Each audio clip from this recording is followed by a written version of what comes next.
Hello all and welcome back to main tools session. So in main tools session we'll be discussing about three tools basically over here. They are Microsoft Visio, is also known as MS Visio. Then we have Balsamiq and we have Axure RP.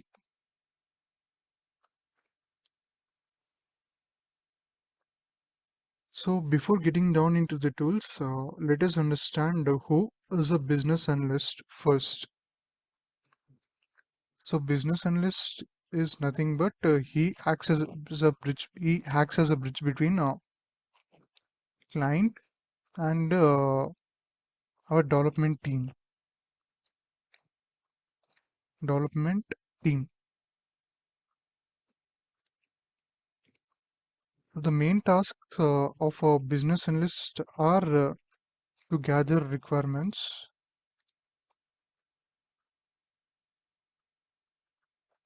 and after gathering the requirements, we'll be analyzing the requirements. Analyzing the requirements. So basically, after gathering and analyzing the requirements, we'll be preparing a few documents such as BRD, that is business requirements document, and then we'll be preparing BCD, that is a business case document, and then we'll be creating FRD, that is functions requirement document, and we'll be preparing software requirement specification documents. Now, it is it acts as a tough situation, right? Like referring hundreds of pages documents every time. So for that, the solution is will be making the modeling the requirements, modeling the requirements. So modeling the requirements is nothing but we'll be creating UML diagrams, screens, and pages for the documents which we have done. So now, firstly, let us understand what is a UML. UML is nothing but it is a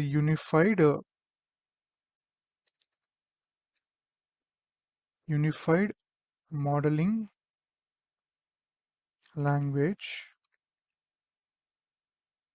and it visually represents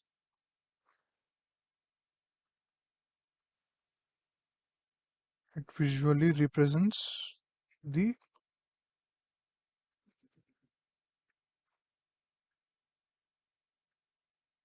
user interactions,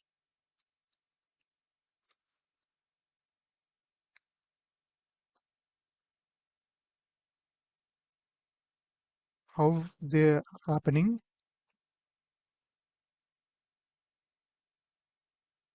and the system workflow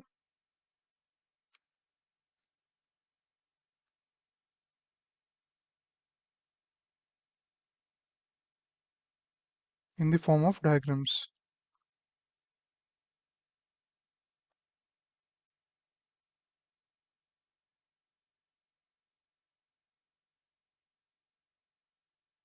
Now, in UML diagrams, we have two types. That is a static, and another one is dynamic. Again, in static, we have a few types. That is, a static has use case, classes, component state,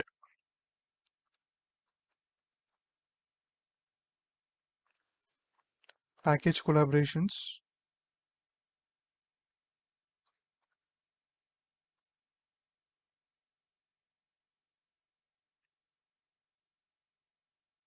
and deployment.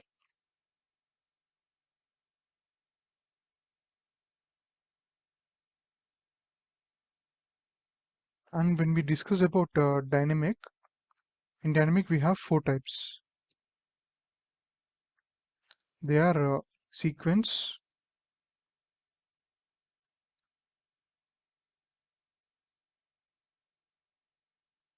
then we have activity diagrams,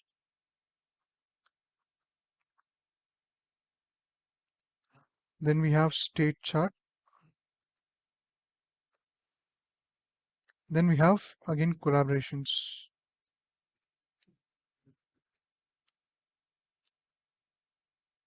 Now, among these 9 types of diagrams, as a business analyst, we'll be using use case and activity diagrams primarily.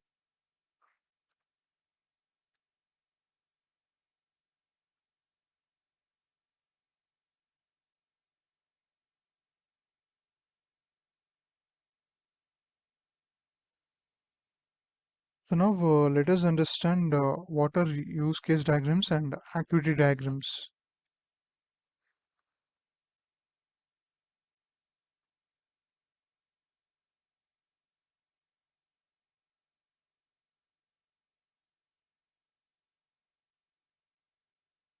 So use case diagram is nothing but it is a visual representation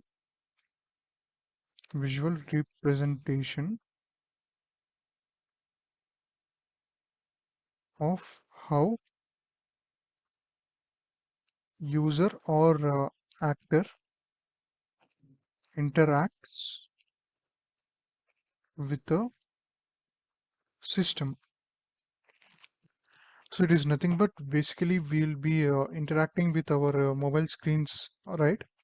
So that it is the best example for the same. And here we'll be using a few components while we are drawing these use case diagrams. So the components in a use case diagram are actors,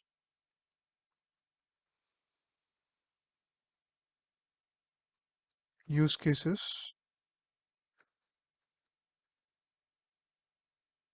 relations, system boundary.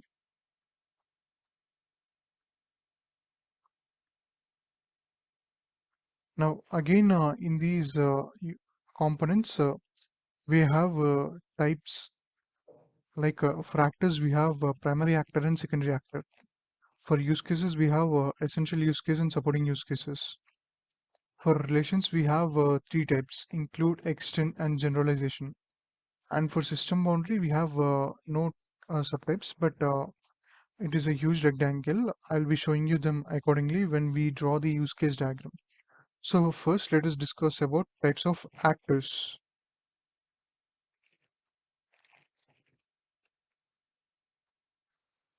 So firstly we have primary actor.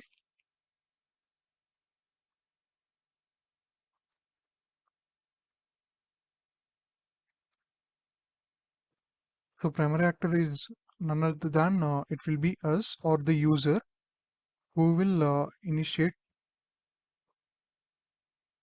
the task. Now let us take an example of any website or application. So there we'll be seeing or browsing, right? Like their products, or let us take a good example of Instagram.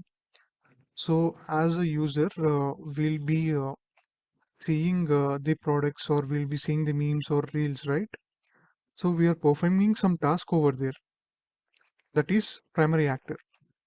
Now let us discuss about secondary actor.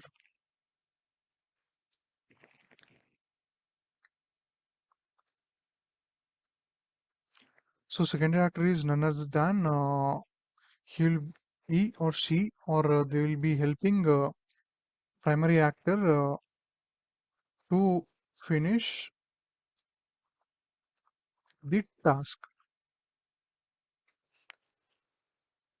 Now let us say in Instagram you're posting a picture, right? So here we are performing a task, and the database admin will be helping us to post the picture successfully. Like when we add captions or when we add music, right? So they'll be helping us to finish the task.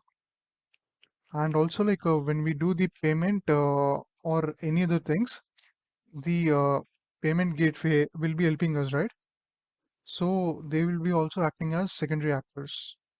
And also like whenever we order something from Zepto or any other things, we'll be getting some confirmation mails, right? Like confirmation messages and confirmation mails. They can be also considered as secondary actors. Now let us discuss about use case.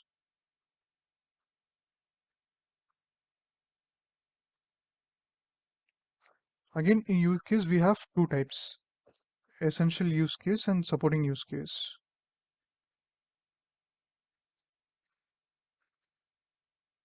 So let us first discuss about essential use case.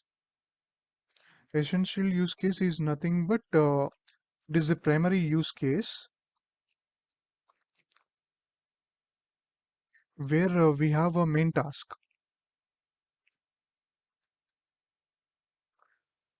Now let us take example of registration. Here the registration acts as a essential use case where we'll be performing task with this essential use case.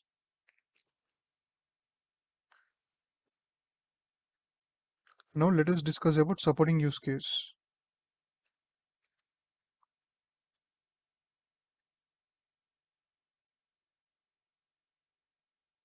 Supporting use case is nothing but let us consider the registration example. So in registration, we'll be entering our name, password, mobile number, email, right? So these are known as supporting use cases.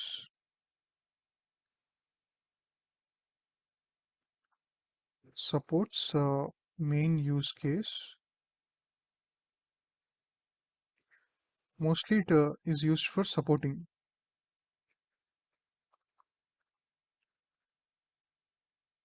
Now let us discuss about relations. In relations, we have three types: include,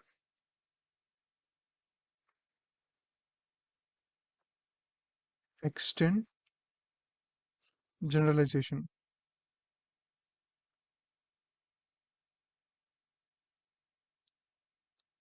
So let us discuss what are these. Include. Include are nothing but these are mandatory things while we are connecting the use cases, that is essential use case and supporting use case. Extend. Extend is nothing but it is not a mandatory things.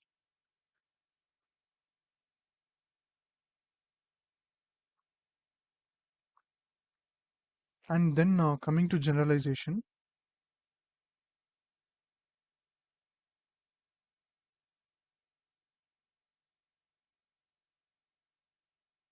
Generalization.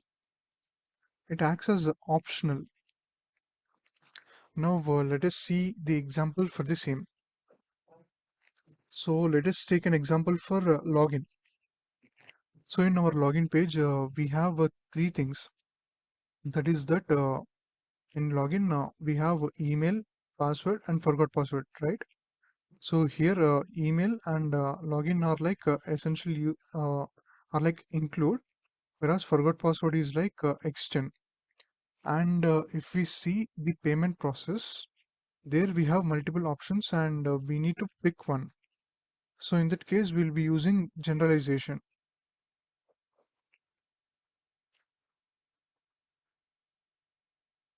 And also like we have communication lines.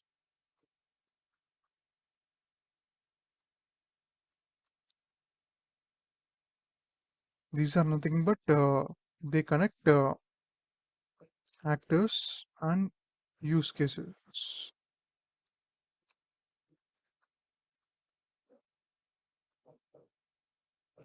And then we have a system boundary.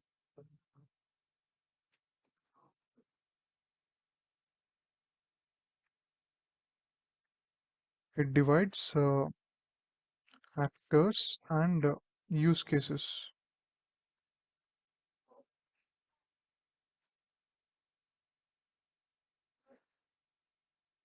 So now let us see how the diagram looks like. So before getting started, can anyone tell me like whenever we are uh, browsing a new product, what are the things we will be doing over there?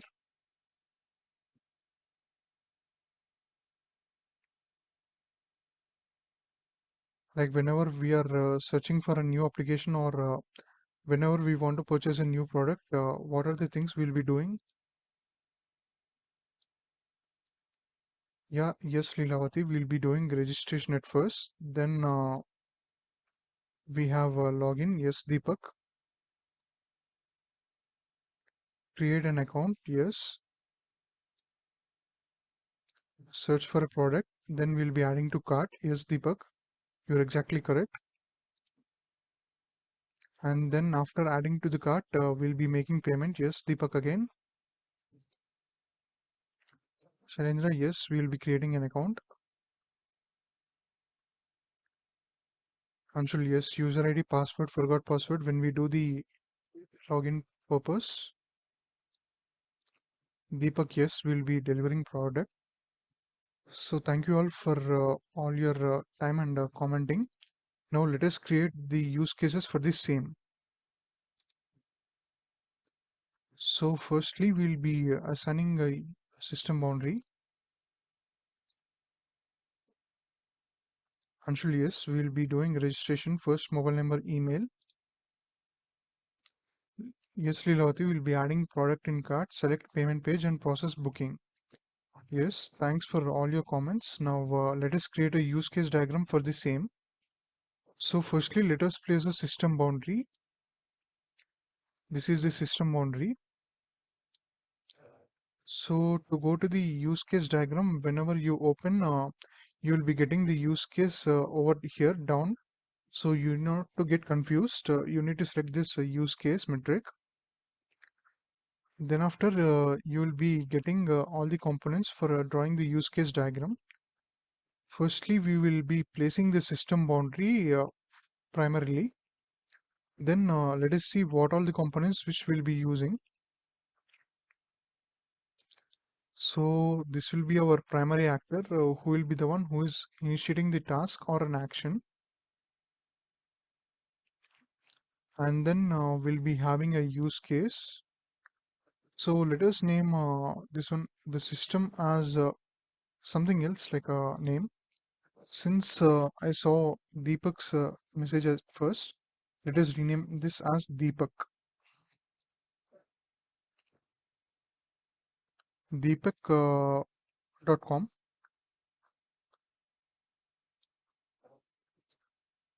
Now let us create a register use case. So for registration, we have a few things, right? Those are name, email, password, and mobile number. So can anyone name like what components we'll be using next?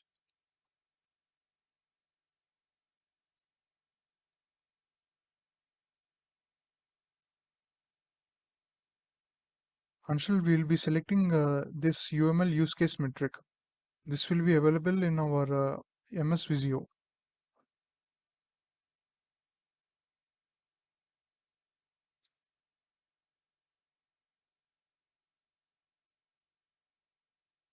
Yes, Deepak, you are absolutely correct. We'll be using uses.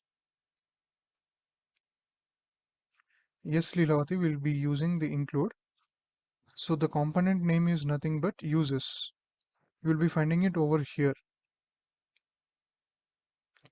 So the uses is only the thing of which we'll be calling as include. So now first let us rename them. Register. Then let us rename the supporting use cases. Name, password. Okay. Yes, Deepak, register username, email. Yes, we'll be including each and everything over here. And then next we have a email, and then we have a mobile number. Since we are doing registration, each and everything is mandatory over here. So we'll be using the include relationship, connecting the essential use cases and supporting use cases. So the include is nothing but the uses. So now let us connect the essential use cases and supporting use cases.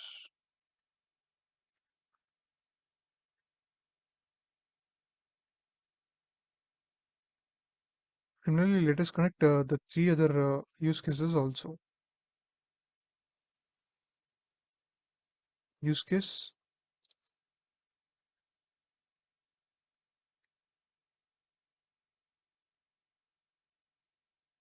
So after registration, what we'll be doing? Can anyone tell from the comments?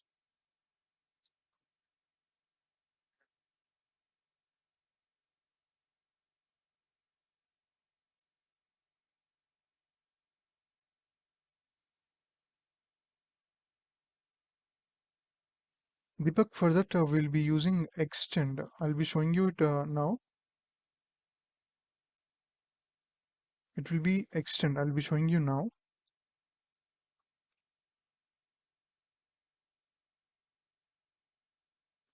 Actually, I'm taking an example for apparel.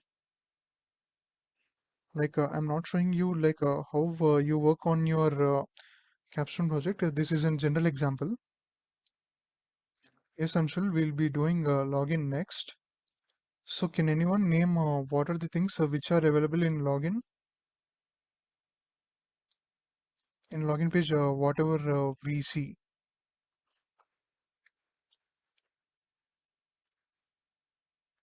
Yes, we'll be having username and password. Deepak,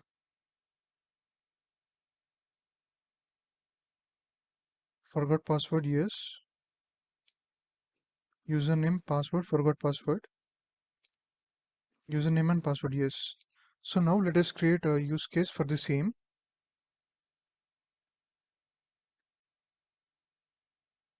Login. And then we have three supporting use cases for the login. That is username, password, or email. Username or email. Then we have a password, and then we have forgot password. So now, can anyone tell what are all the things we'll be using over here? What will be the uses and what will be the extend? Anyone?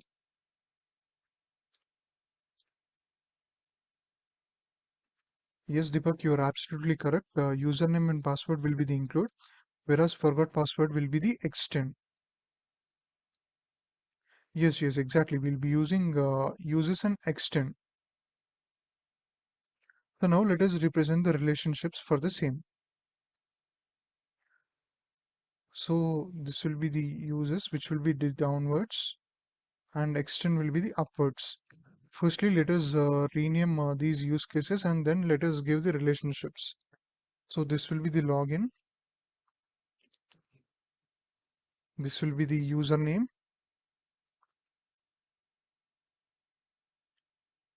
This will be the password. And then this will be the forgot password.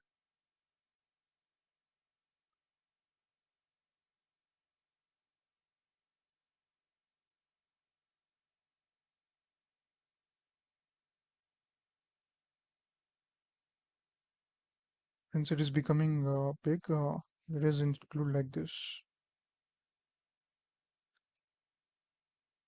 Now let us give the relationships for the same.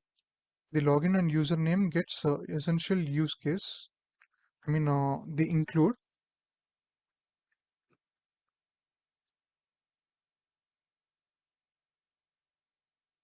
And then the forgot password gets extend.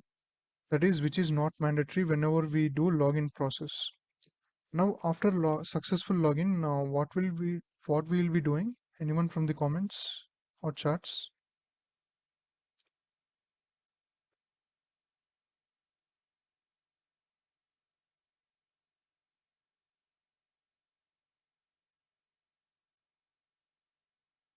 Yes, we'll be doing the browsing, we'll be logging into the product, or we'll be doing the product search. So let us create the use cases for this same.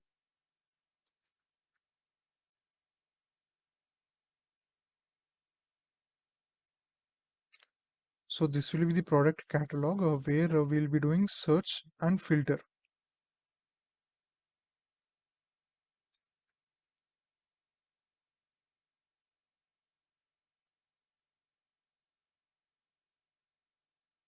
So this will be product catalog.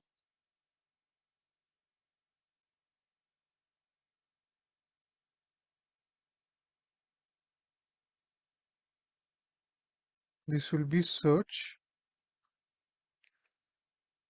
and this will be the filter. Now, as a user, it is not mandatory to do search as well as it is not mandatory to do filter. I mean, it is not mandatory for doing these things, right? So we'll be creating an extend use case over here.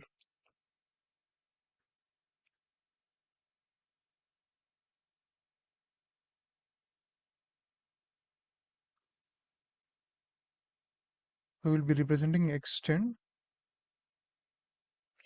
the same extend for filter also.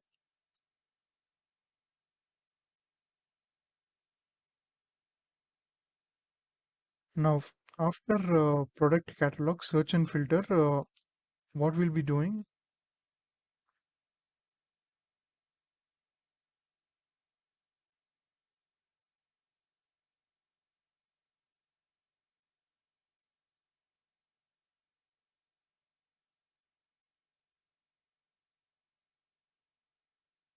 Deepak, your doubts will be cleared after drawing these things.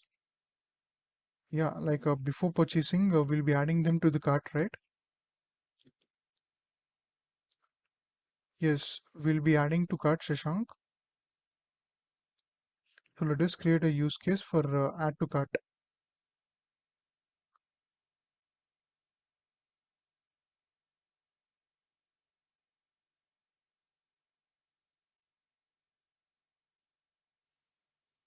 And for add to cart, we have three things. That is, we'll be either purchasing the item, we will be seeing what was our wish list, or we'll be seeing our favorite items. So now let us create the use case for the same.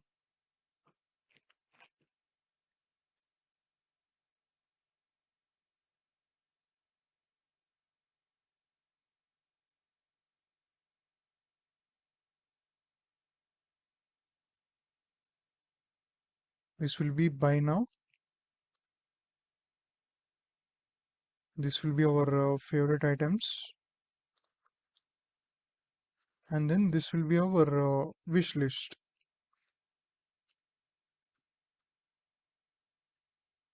Now the user can go to buy now, or he can go to the favorite items, or he can go to the wish list.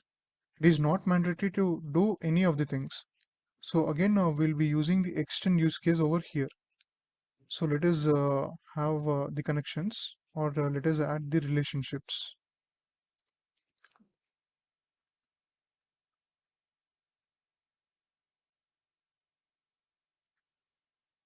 From the chat section, text text me what will be the next things we will be doing.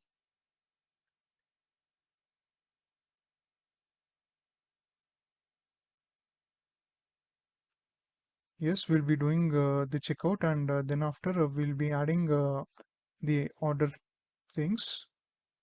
Payment type we'll be creating. Yes, yes. For payment, can anyone from the chat section tell me what relationship we'll be using now?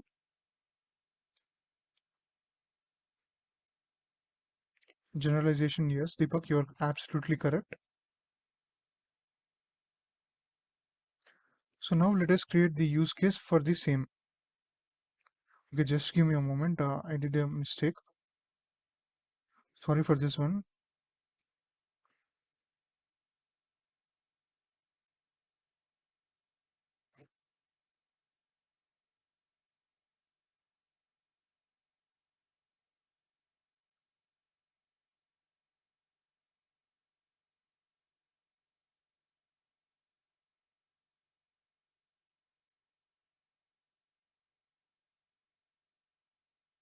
The exchange usually goes up. My bad. I'm sorry for that.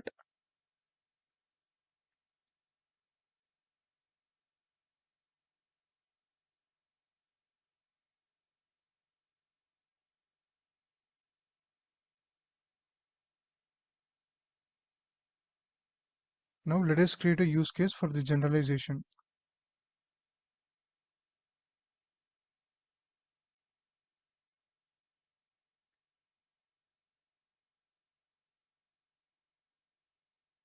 So for payment, we have three options. We have multiple options. Let us consider three options. That is cash, that is COD, cards, and UPI. So let us create the use case for the same. Let's rename this as payment.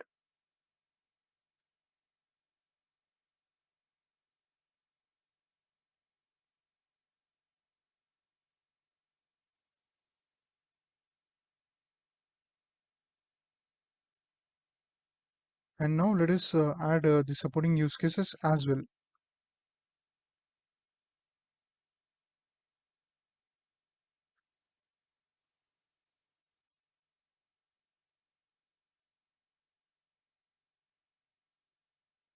Now let us rename the same COD, card, UPI. Now let us add the relationships for the same.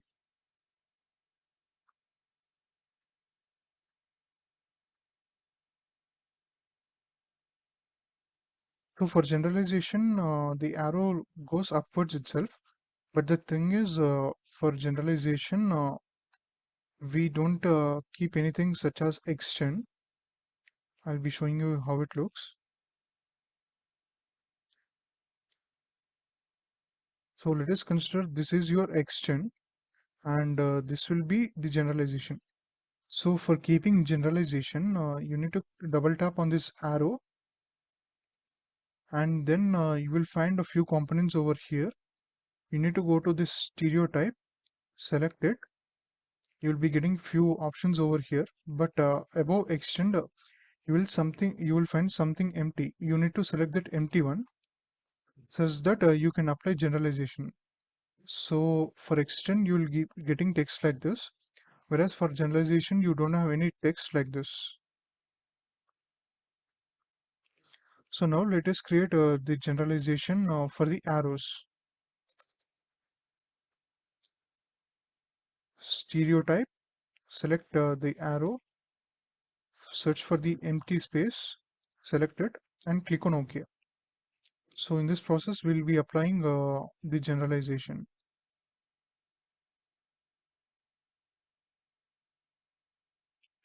Let us add the relationships first, and then we'll be doing the changing.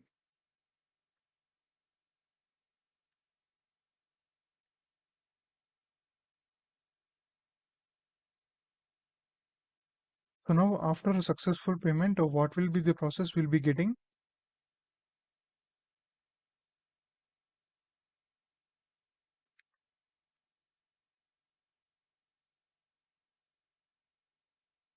Anyone from the chat session, can you please tell me what will be the process after payment?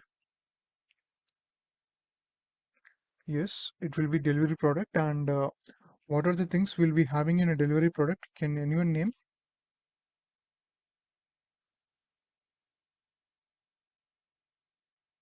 Order status, okay. Delivery product, it's not t-shirt. Book, no. Anshul, yes, it's confirmation, but I'm asking like what will be the supporting use cases for the same?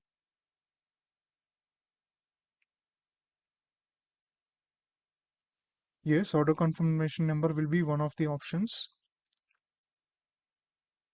Like what will be the things? Delivery date and time is fine. Okay. Product details. Yes, Shashank, you're correct. It will be the product details. But here the supporting use cases will be SMS and mobile number. Like the usually we get the order details from them only, right? So now let us create the use case for the same.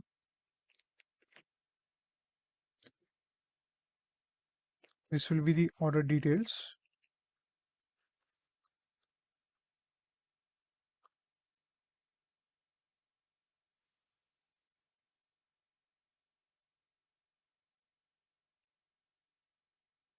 This will be the message, and then this will be the email. So now from the chat session, can you please tell me which relationship we'll be using over here?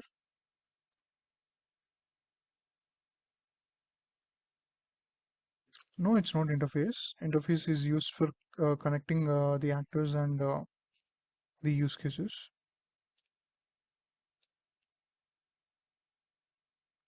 Include, extend, include, extend, include, extend. Yeah, like we'll be using include over here because the two things are mandatory, right? So we'll be applying a include relationship over here. So now let us rename them SMS and email.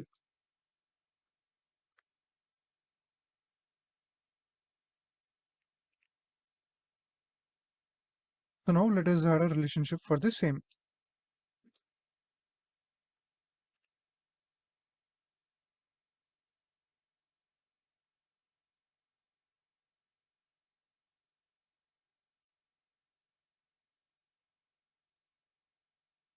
So this will be our use case diagram. Now let us add the secondary actors and let us add the communications in between the use cases and the actors.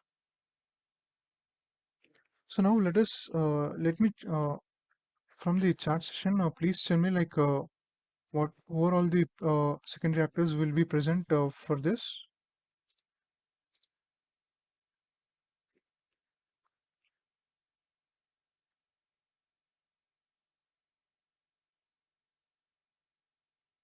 website. Okay, Pawan, address. So the secondary actor will be the user, right? So the user will be the primary actor, and then I'm asking like who will be the secondary actor for us. Deepak, yes, we'll be having a database admin. Then after any more secondary actors? Anyone?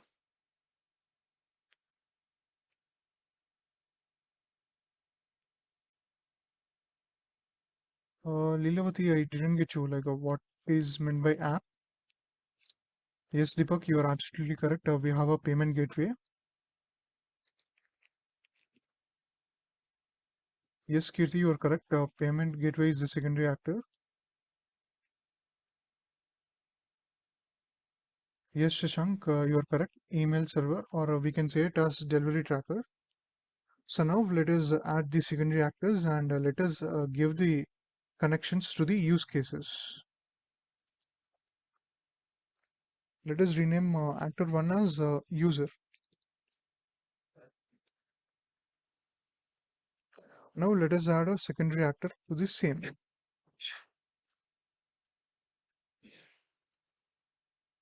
This will be our DB admin.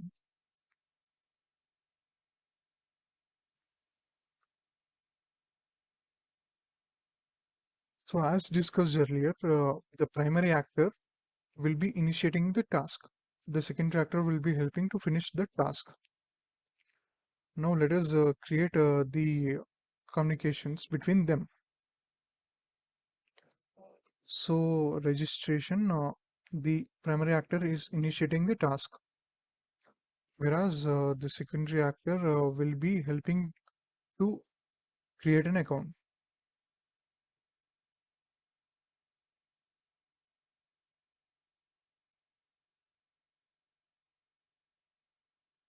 Now let us create the login for the same.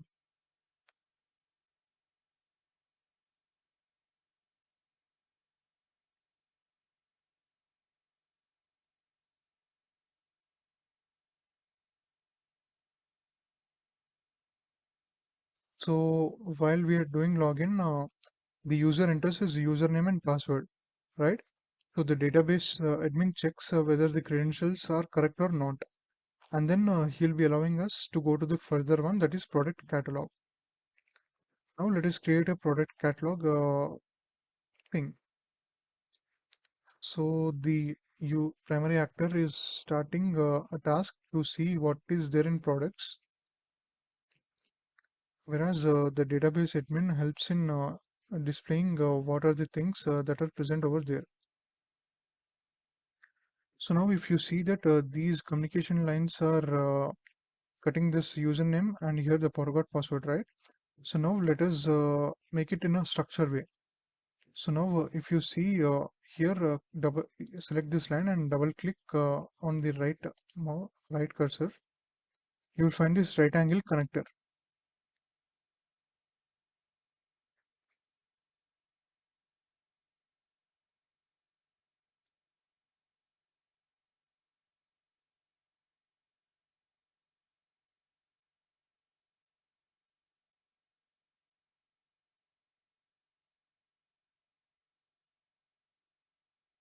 Similarly, let us do the same for here also.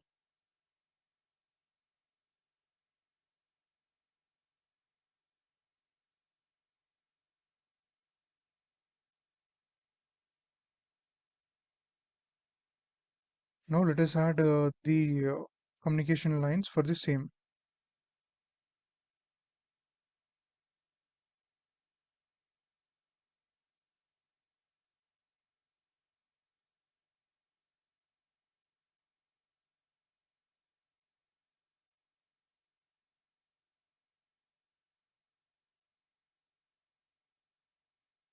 Now let us do the same for the database admin also.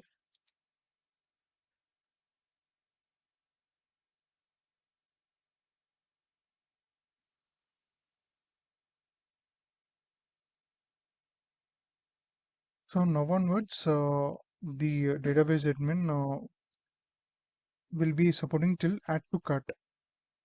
The payment has a secondary actor for payment gateway, whereas the order details will also have the delivery tracker. So now let us place the secondary actors for the same.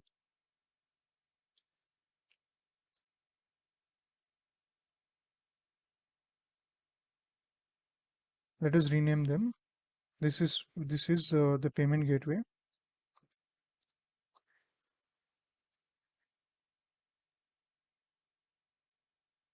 and this will be our delivery tracker.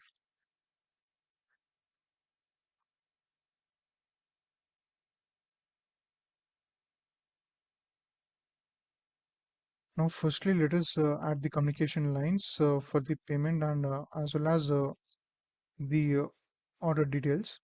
The user will be performing the payment now.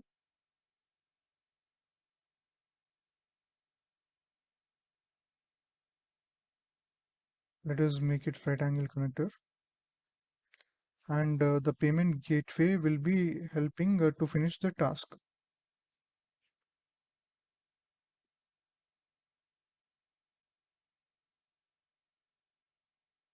Now, the user will be getting the order details after the successful payment. Now we'll be representing the same over here.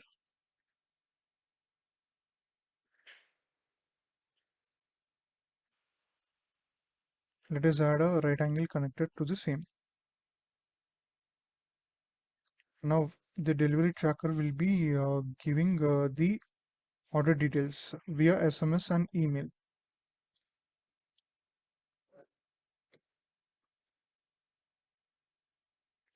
So this is all about your use case diagram. So this is an example of, and in your case study, you need to draw this on your own.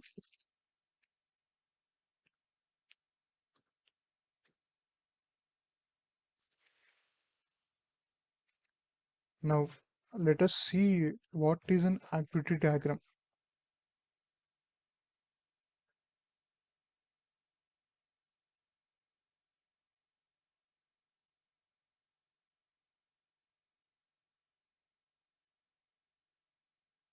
So activity diagram is nothing but visual representation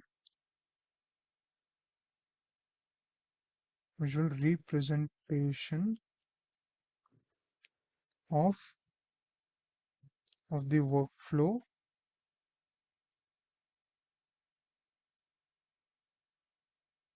of a system. Like previously we have done registration and login, right? So in login, if we enter wrong credentials, it will be going back to the login. Like that, we'll be representing activity diagram in a more specific way. So before getting into the diagram or representations, let us understand about the components which we'll be using in activity diagram.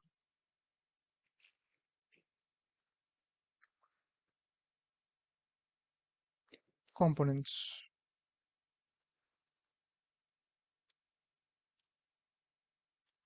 So in the components, we have a few things like start node,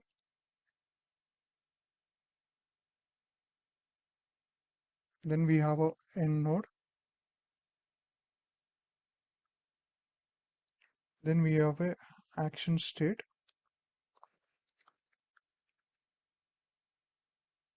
then we have communication lines,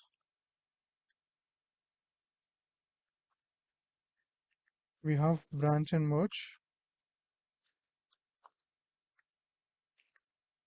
we have a fork and join,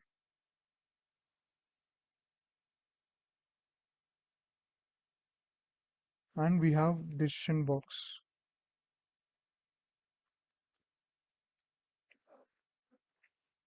So start mode is nothing but it helps in showing that the action is getting started. Action starts. The end node helps in representing that the action stopped.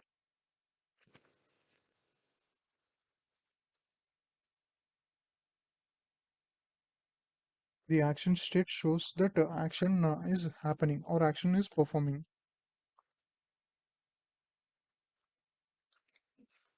Communication lines are nothing but it shows the connections between the action state, start node, end node, and other things.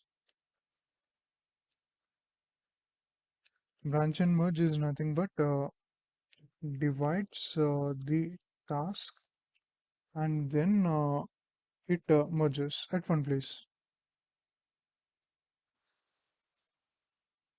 At one place. Now let us see what is fork and join. Fork and join is nothing but it shows parallel work happening.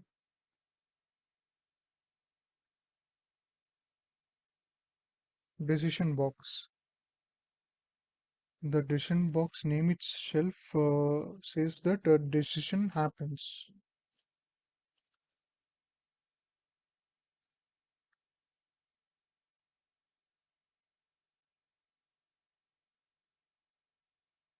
Now let us see how the diagrammatic representation looks like.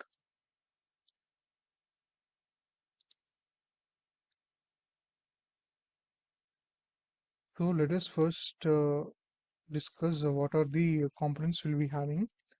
So to draw a use case diagram, activity diagram, you need to go to this first option, that is your UML activity metric. So this will be the start node or the initial state, and then this will be the action state. This will be the control flow where we'll be connecting. This is the decision box.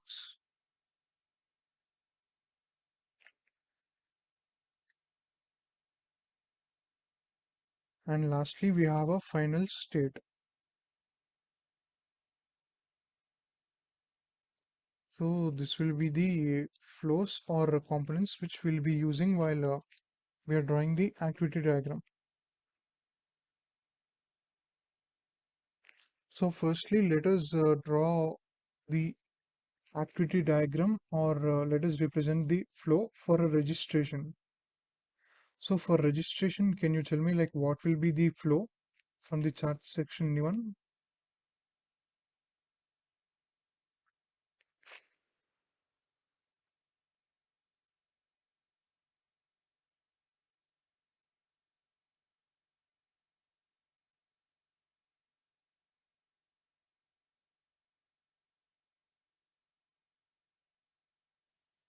Okay, fine. So first we'll be placing the initial state. Then we'll be starting the flow with the control flow. Then we'll be placing the action state over here. So let us rename this action state one as registration.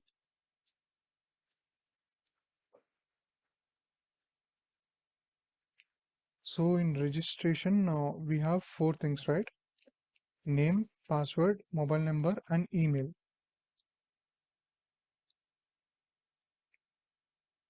Yes, Prachi will be mentioning the name, mobile number, password, email. Yes, exactly. You're correct.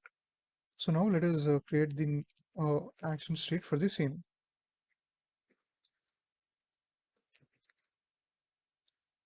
After registration, let us place name. Let us rename this as name.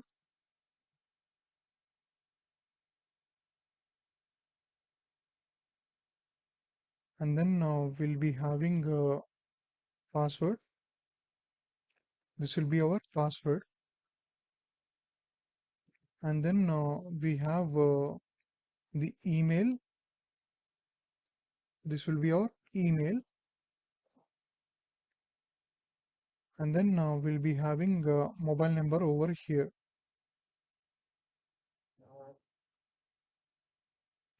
So after this, the action flow stops because this is what we'll be doing in registration, right? So now let us add the communication or control flows for the same. Name, password, password to email,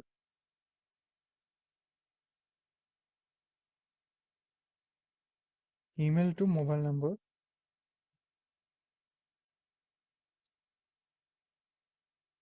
and from number to end node.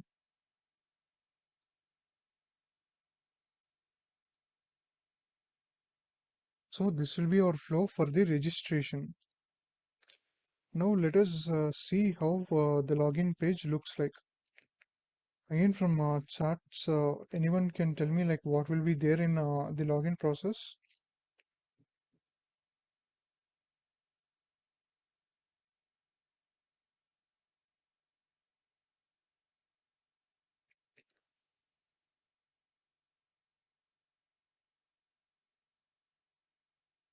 Yes, Leelavati, username and password, and along that we'll be having a forgot password.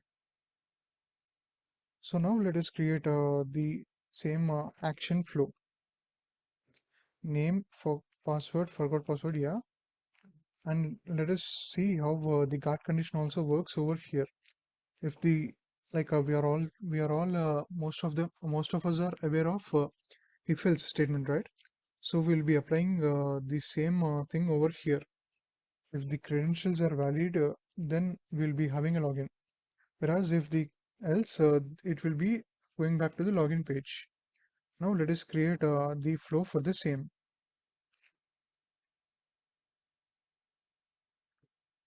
So first we'll be placing this initial state. Then we'll be having this control flow.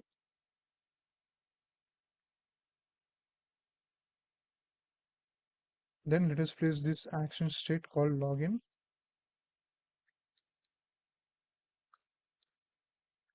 So in login we have email password, right? So let us mention this as email. Let us add an action state again. This will be the email. Now let us add a control flow for password.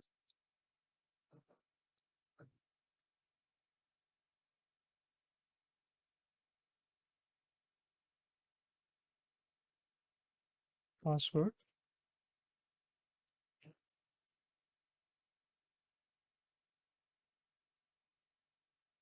Let us add a decision box over here. Like it will be deciding whether the login is successful or not.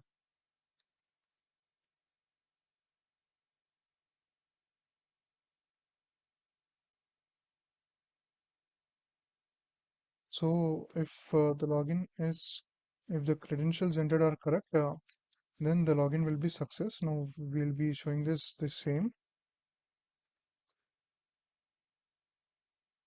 login success.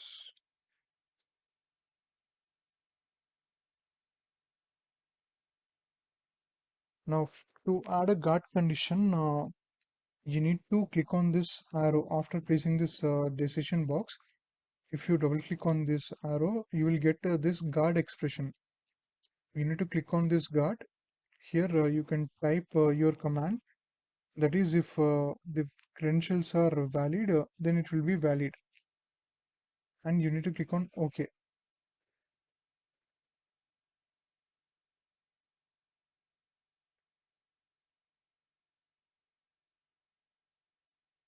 So if you see, we get a valid credentials and the login will be success.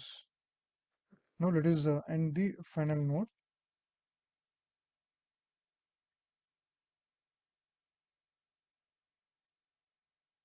Now let us show that if the entered credentials are invalid, we'll be representing that it will be invalid. So let us create the same thing now.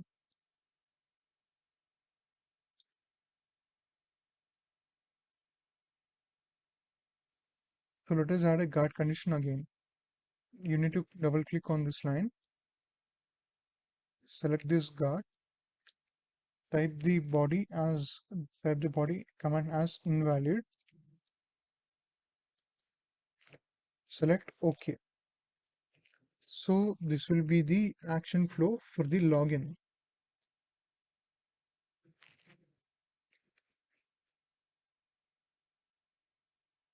So now let us create the action flow for the payment.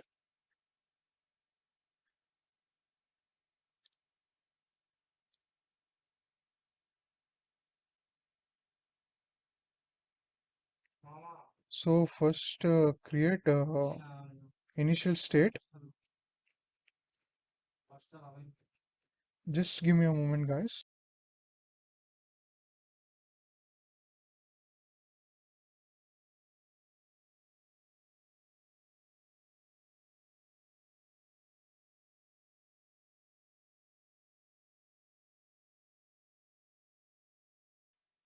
Sorry for the interruption. Let us see how the payment flow looks like. So now, firstly, we have placed the initial state. Now let us add a control flow for the same. So now let us add the action state. So this will be the payment process. Let us name this as payment. Now let us see how the branch and merge works. We'll be placing the control flow over here. We'll be adding a decision box now to divide the flow. Decision box added. Now let us add the control flows for the same.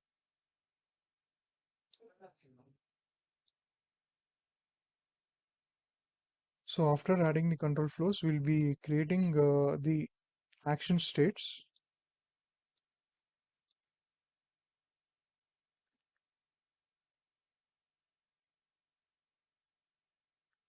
Now let us create the action states.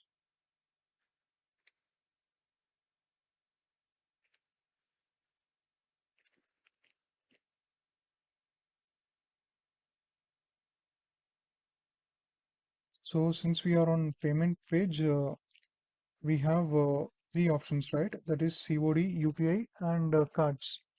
We are representing the same this right now. So let us rename this as COD, and this will be our cards, and then this will be our UPI. Now let us add the connections.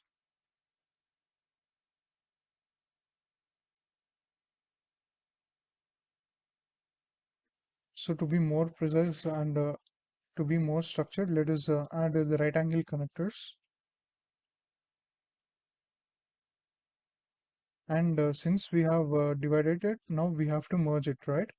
So for that, we will be adding another decision box over here, and then we'll be connecting the flow.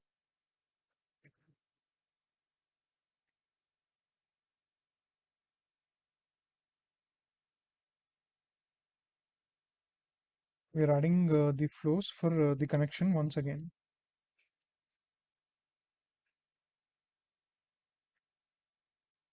Let us add the right angle connectors once again to make it more structured way. And now let us add the guard condition once again, such that if the payment is true and valid, it will be going for the next process, that is payment successful, or else it will be going back to the payment. Now I'm creating the guard condition for the same. So I've added another decision box to create the guard condition, and I'm adding a connection to it, and I'm adding another connection point to create an action state such that payment is success.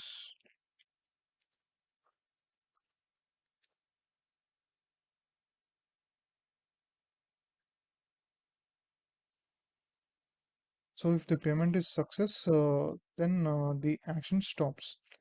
So I'll be creating this thing for the same, and this will be the final state. So now let us add the guard condition for the same. So to add a guard condition, select this line which is going to through the payment success. Double click on it, select this guard, and type the command valid in this body. Now the valid guard condition is created. Now let us create the same for the invalid. Let us link it to the payment right angle connector, drag it out to the page, and now let us add the guard condition for the same. Invalid. Invalid. So we just now created the branch and merge component, and it will be looking like this. And now let us move to the fork and join process.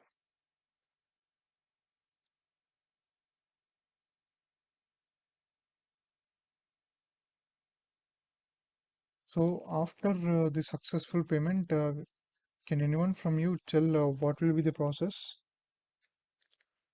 Like how we'll be getting the confirmation?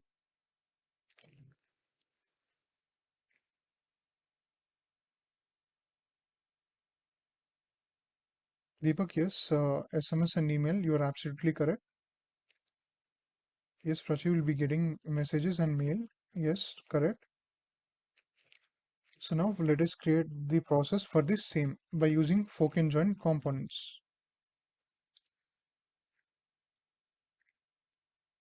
So firstly, we'll be placing the initial state stating that the action is starting now.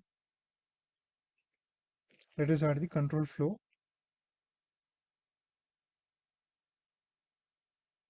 Let us add an action state stating that we are sending the confirmation.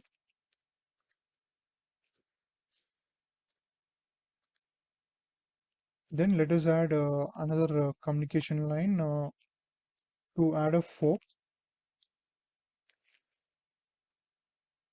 Now Here for branch and merge, we have used the decision box and action state. But for fork and join, we'll be using the lines. They are these transitions. That is, you can see this fork and join. We are using this fork now. Let us resize it.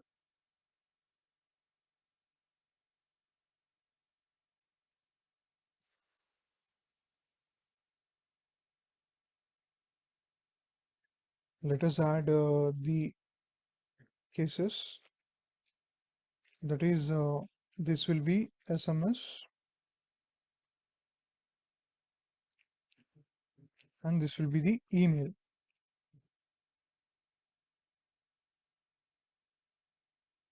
Now let us create the join command.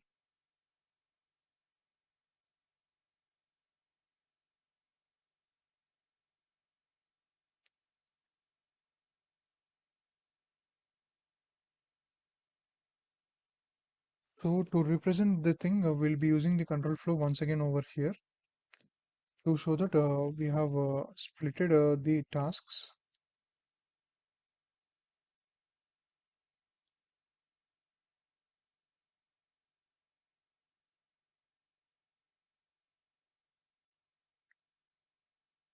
Now let us join them back.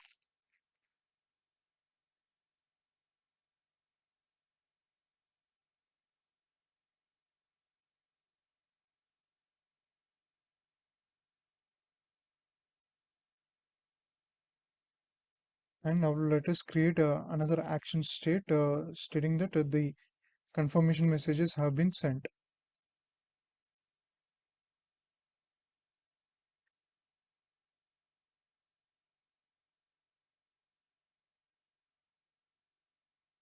And, and then the flow stops over here.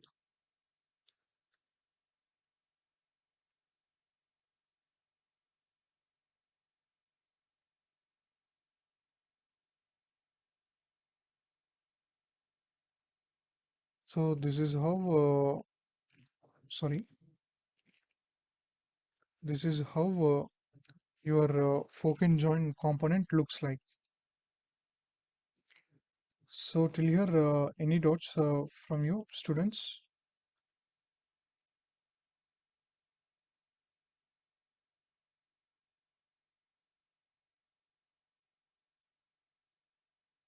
Yes, Deepak, may I know what's your doubt?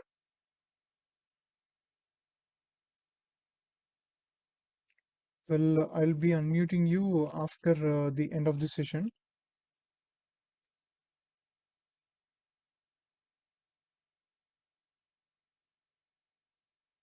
If you guys want, you can take 5 minutes break, and others with doubts, you can stay here and you can drop your doubts.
So, Leelavati, I've gone through your question. That is, when do we use swimlane and other options, right?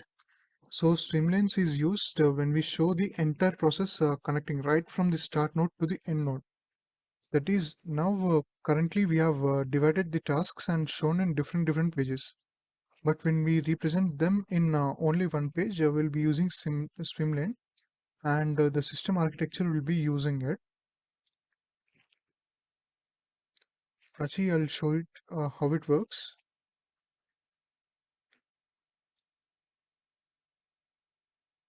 Deepak, I'll unmute you at the end of the session and your doubts will be cleared.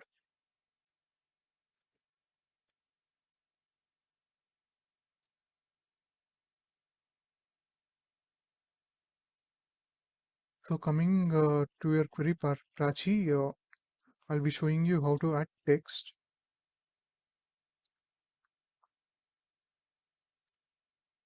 So firstly, you need to select this action state.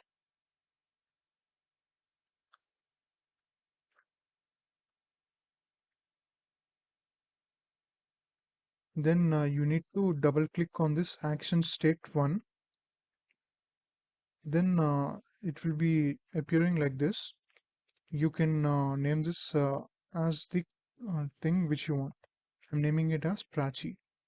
Then you can click on enter and you can add the action state, or you can rename like this.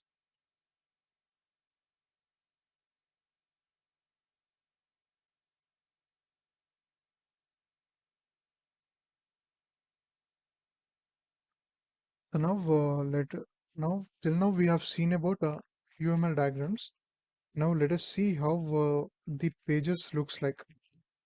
Like we'll be discussing how we'll be creating pages now. And one of your doubts was what is the purpose of activity diagram for a business analyst? So whenever we create a new project right from the scratch, we need to explain the developers, right? What will be the process and what will be the flow, right? So for that, we'll be showing the developers how the flow is look like. So that's what the purpose of the use case diagrams and activity diagrams. So now let us move to the pages. That is, we'll be creating wireframes, mockups, and prototypes now. So before moving to the tools, let us discuss what are wireframes, mockups, and prototypes.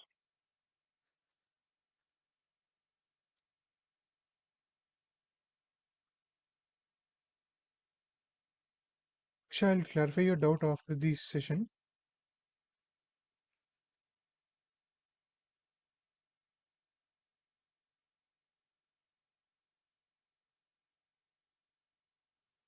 So now we are moving to the one of the interesting topics, that is the mockups, prototypes, and wireframes. So before moving to the tools, let us discuss what are wireframes, mockups, and prototypes. So firstly, let us discuss what are wireframes.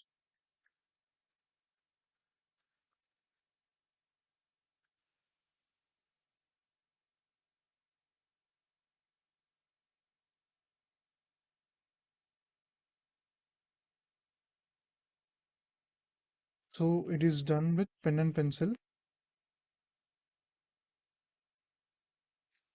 pen and pencil, done by a business analyst.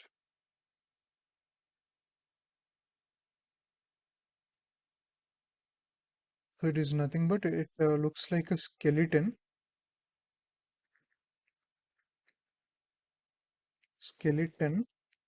without any functionality, without any functionality.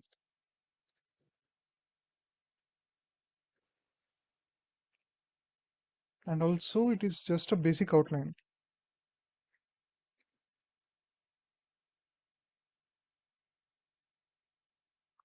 basic outline.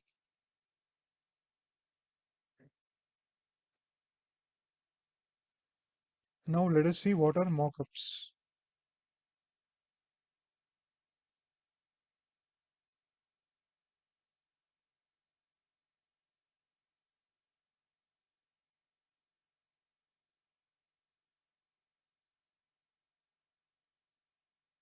So this is nothing but we will be using or we will be adding colors. We don't have any real interactive system feel, but we can see how a system looks like. Our system looks like, but no interaction.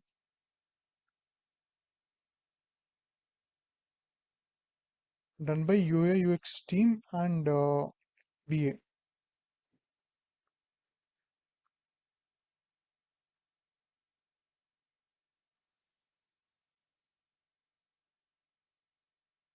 Also, we can say that it is an improved version of wireframes.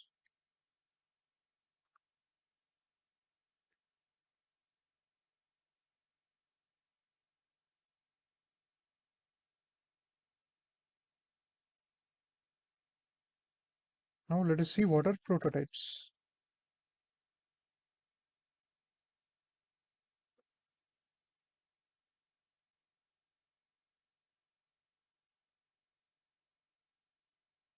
So it gives us the real interaction feel with the system. Real interaction feel of a future system,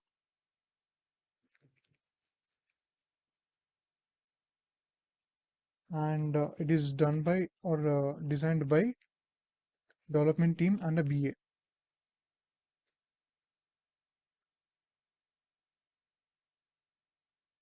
Designed by development team and BA.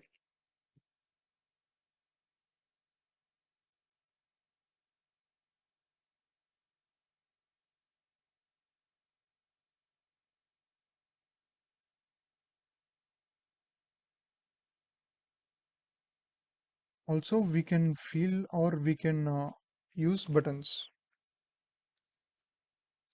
We can use Dropbox buttons and can feel interface.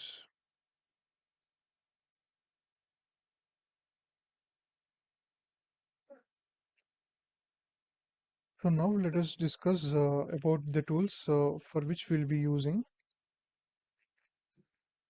Let us discuss what are the tools we'll be using.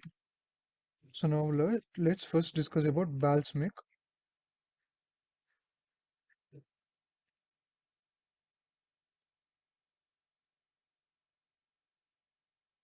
So Balsamiq is nothing but low fidelity software.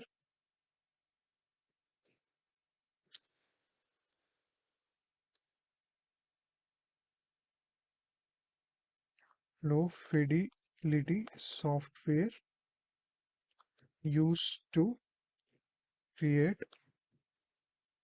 wireframes and mockups. It was it was founded in 2008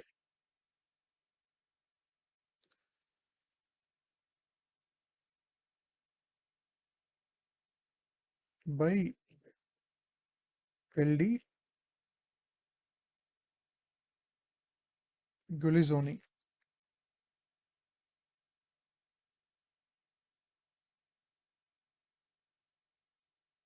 And then the primary use of Balsamiq is to create web and mobile application interface.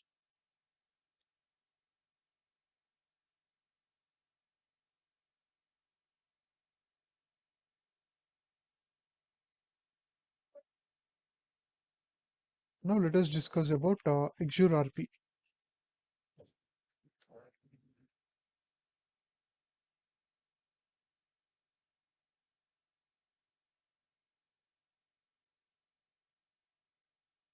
Axure RP, it was founded in May 2002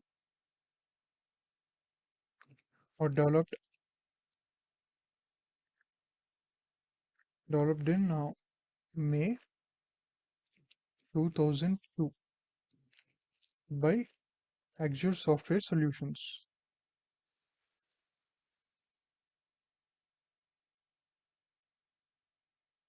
where RP stands for Rapid Prototyping.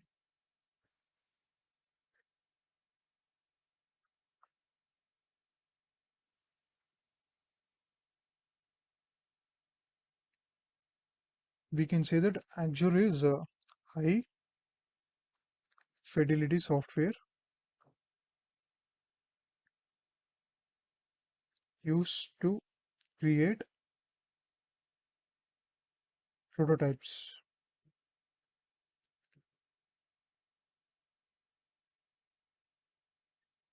Here we can have a feel of using a real future system.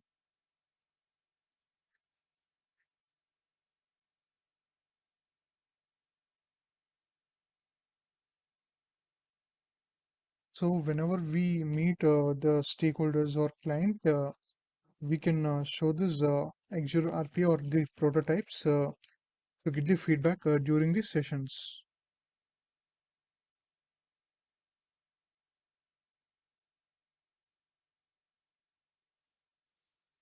So now let us see how the Balsamiq and Axure RP works. Let us create the mockups and prototypes now. So to create the prototypes, or I mean to create the mockups, we need to go to the Balsamiq.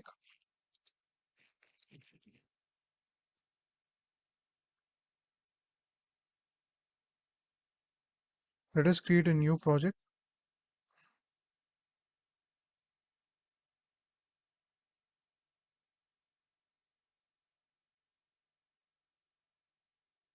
So let us first discuss about the Balsamiq out structure, like what are the things we do have in it.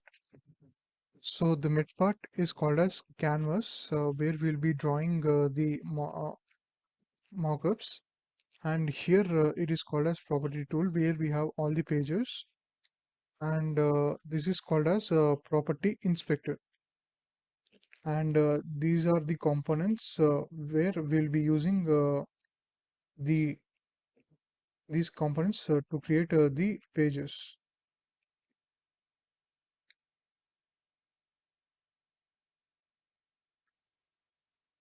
So firstly, let us take this browser.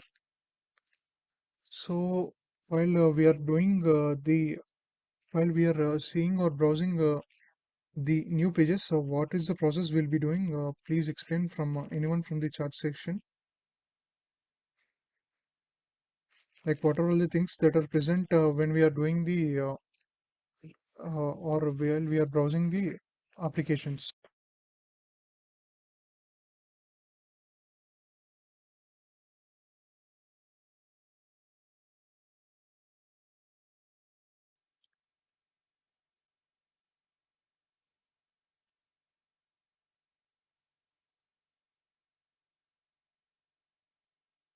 We will give a web page name, okay, and then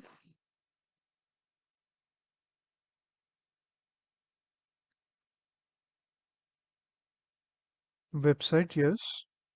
Yes, we'll be creating account, that is we'll be doing the registration. Yes, then after we'll be adding login page.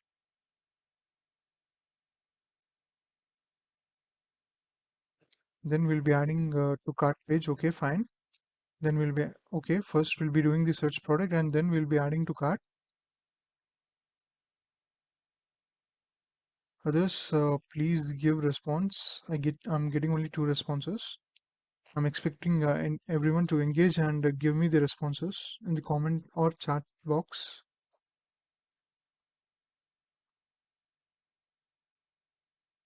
Yes, Purushottam will be adding the payment. Akash, yes, will be doing the homepage. Okay.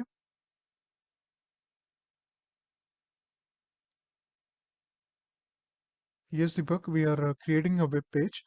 So while not for this example, whenever you see, say for example, you're watching or browsing Netflix, right? So what is the process you will be doing? Like first we'll be doing registration, then we'll be doing login, then we'll be browsing, right? So like that we'll be creating the process now.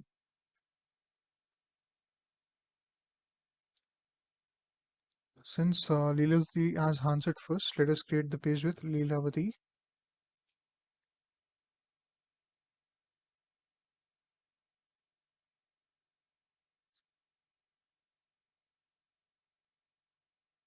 Yeah, now let us create the registration page first.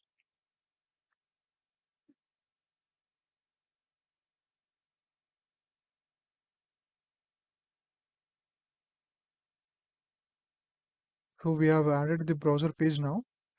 So now it's time to add the registration, the login.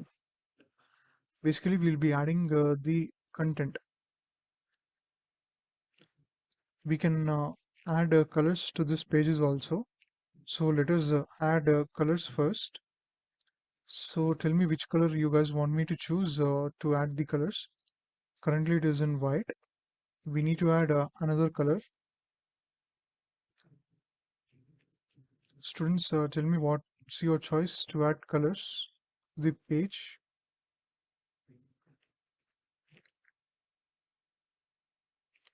Pink, okay. Green, blue.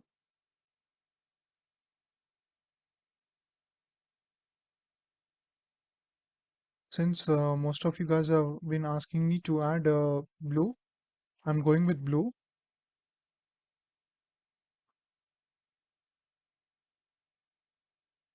Let's select this color. Now let us add the registration page, how it looks.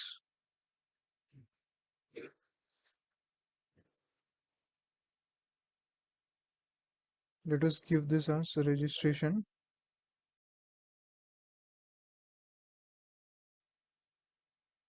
So let us rename this some text as registration.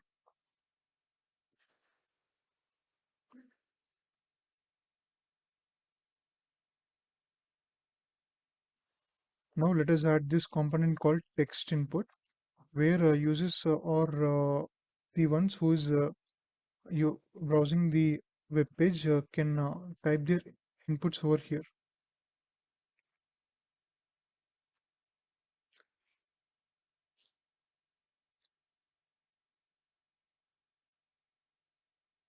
Let us add some text component over here, that is the label.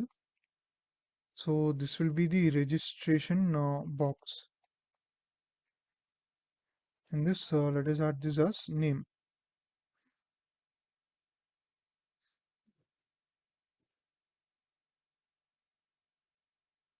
Let us resize them or let us rearrange them.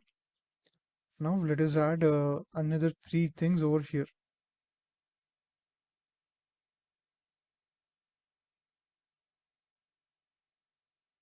So name, this will be for email, or that will be the password, and this will be for email.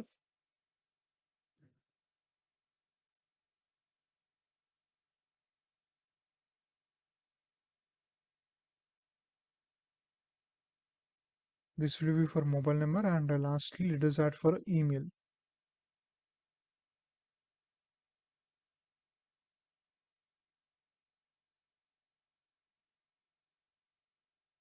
Let us add the labels for the same.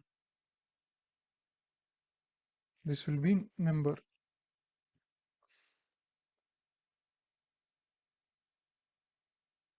And let's now add the email.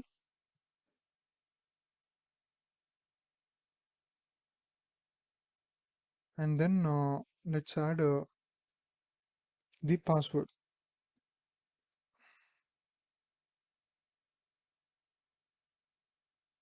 This will be password.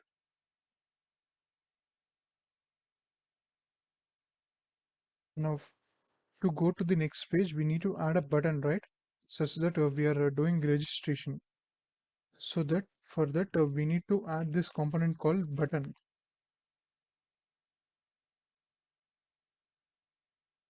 So we need to rename this button as register.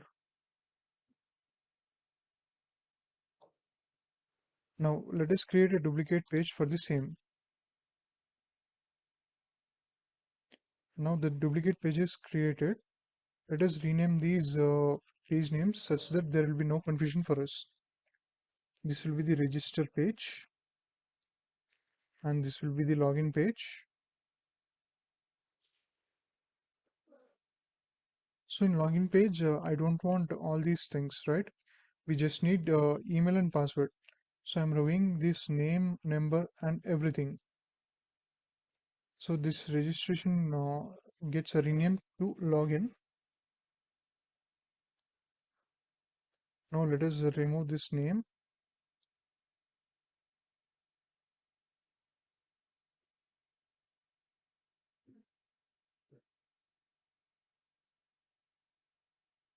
And also I want to delete this number as well. So let us rearrange this email and password upwards.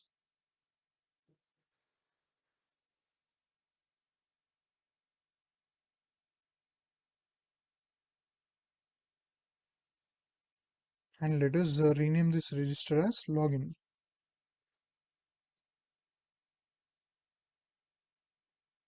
So after the successful registration and login, what are the things we'll be seeing next? Anyone from the chat box?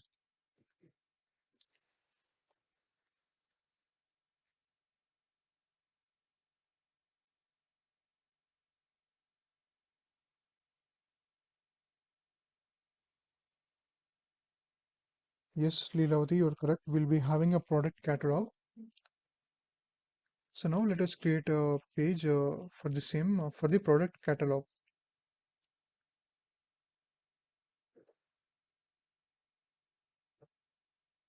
Product catalog.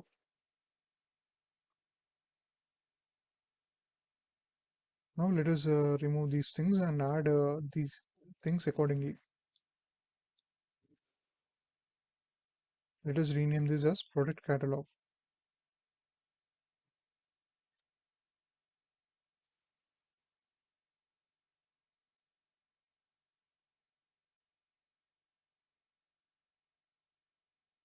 So in product catalog, I'm considering this website for a apparel thing. So I'll be placing images over here.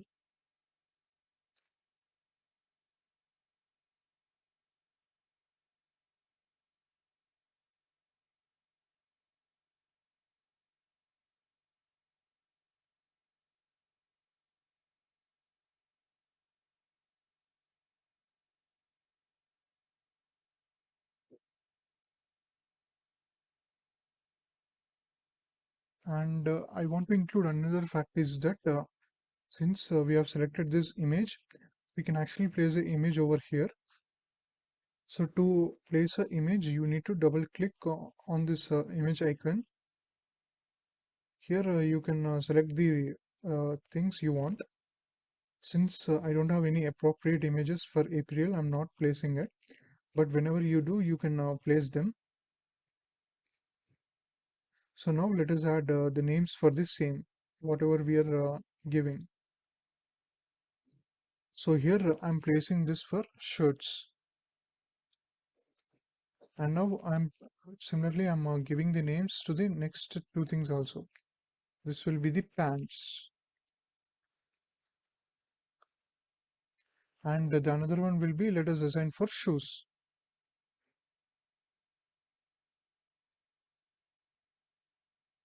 This will be for shoes. Now, as a user, we'll be searching for brands and sizes, right? So now let us add the brands and size for this same. So to add the brands and size for the same, you need to search for this combo box. It is right over here next to this circle button. drag and drop it over here. Here you can rename this combo box as select brand,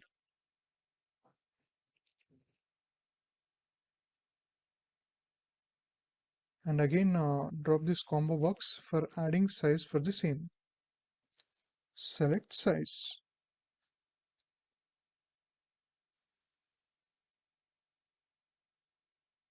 So now let us add the same things for the pants as well as shoes.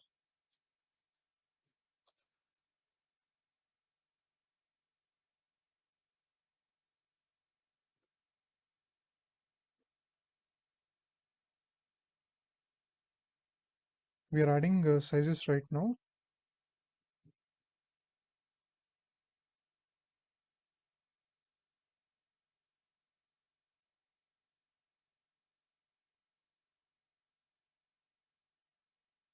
Now let us add the same for the shoes as well.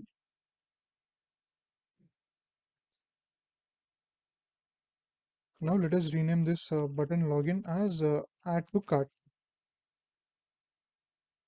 and let us resize or rearrange this.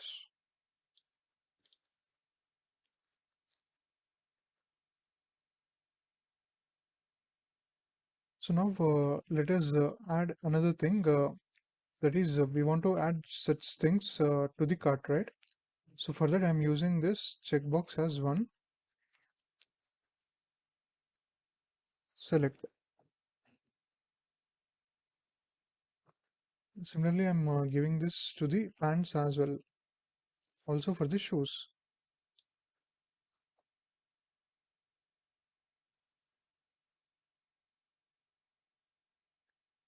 Now let us create a cart page.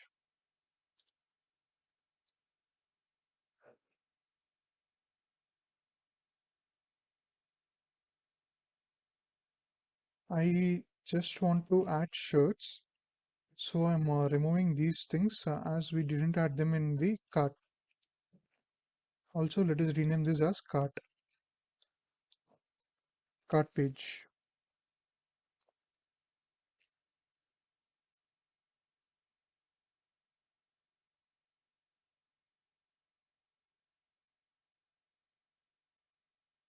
Sorry.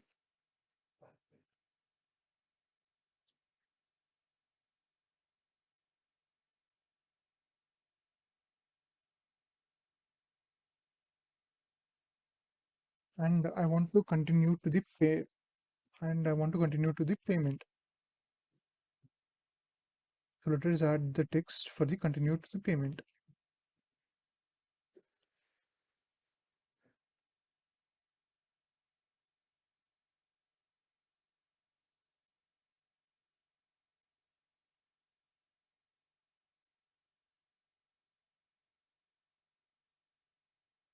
So now let us create a payment page for the same.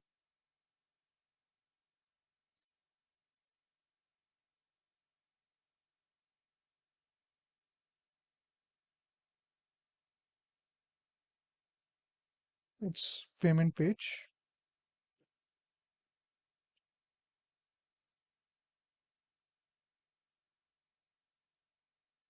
Now let us remove these, and let us give what the payment page has.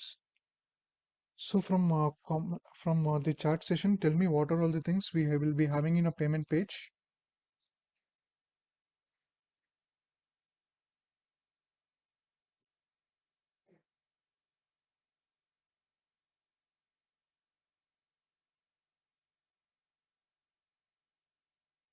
Akash, we are done with the selected items in the cart. We are now at a payment page.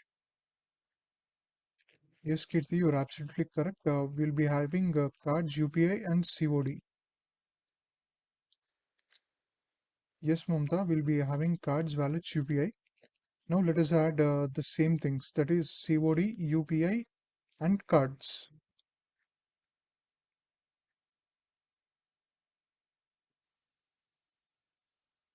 So let us take this checkbox, one of the components for COD,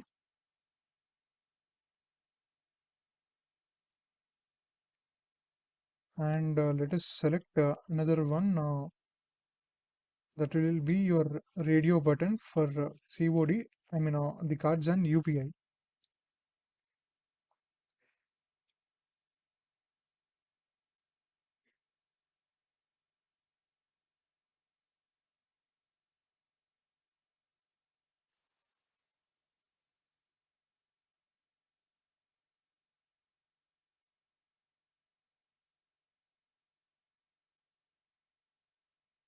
And this will be continue.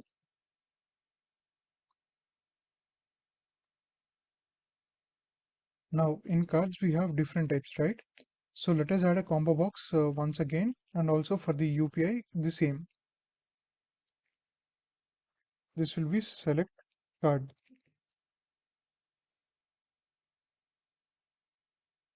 and this will be select payment app. Select payment app.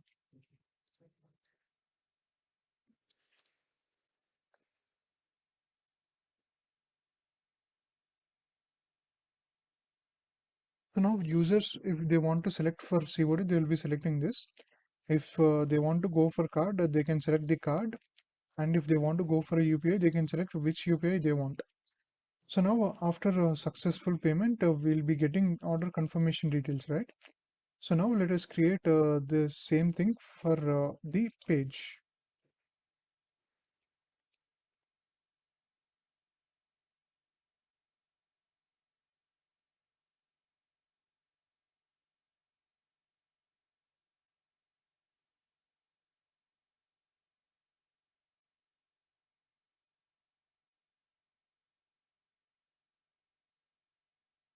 This will be our confirmation page.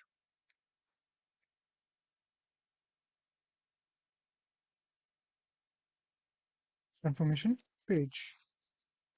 So in confirmation page, I'm considering for transaction ID as well as reference ID.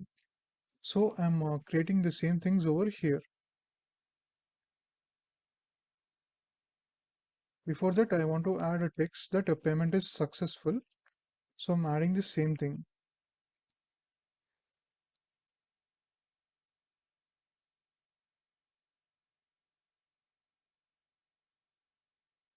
Now let us add a color for the same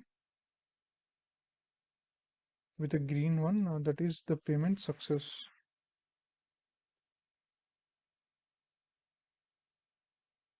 And let us also increase the size. So as discussed earlier in this property inspector, we can find the text down below over here to change the colors. Also regarding the size.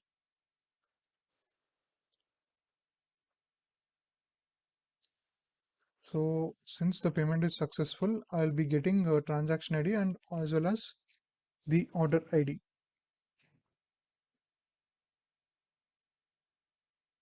So this will be the transaction ID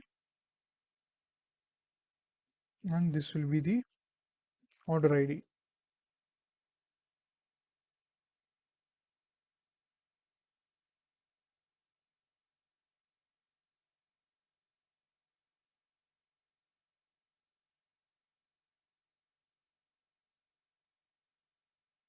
So this will be the transaction ID. Next we have order ID.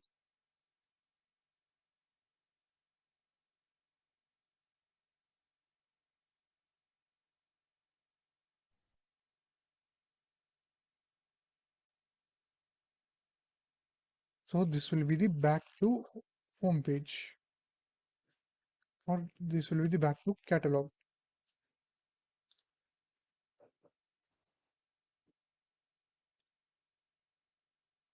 Now we have successfully created the pages, but we want to see that after successful registration it should go to login.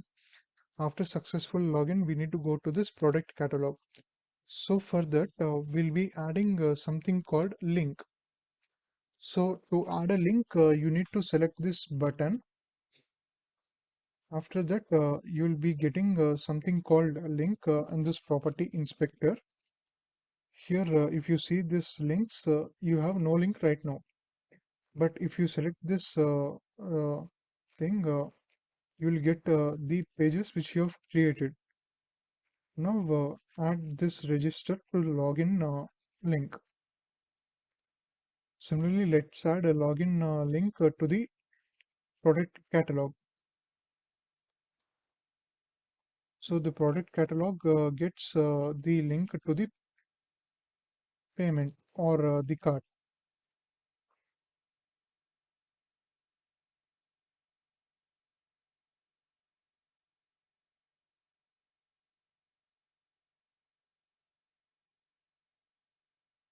So this cart will be getting to the payment. Okay, I forgot to rename this. Continue.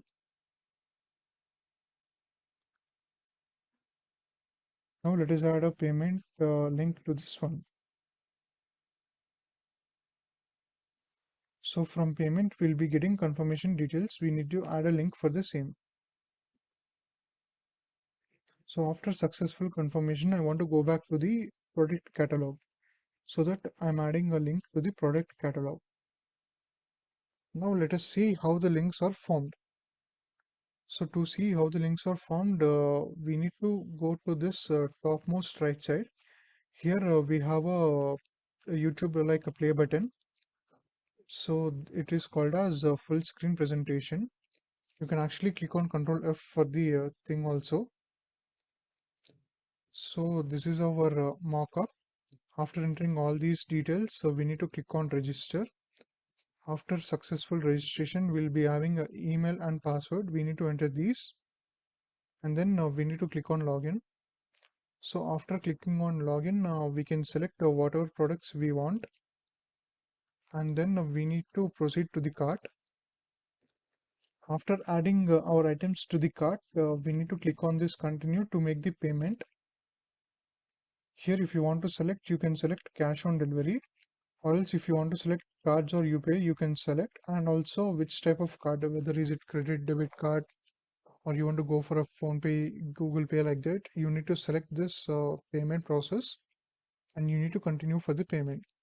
After successful payment, you'll get a message that the payment is successful and you'll be getting the transaction ID as well as order ID for the same.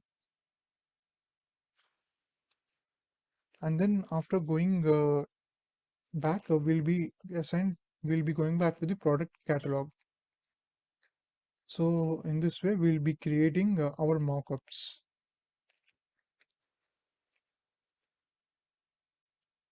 So now let us see the Axure RP, how the prototype looks like. Till now, we have done a low fidelity software. If you see that there is no drop box over here. Like if you want to select a brand, we can't select anything. If we want to select, we can't do any selections.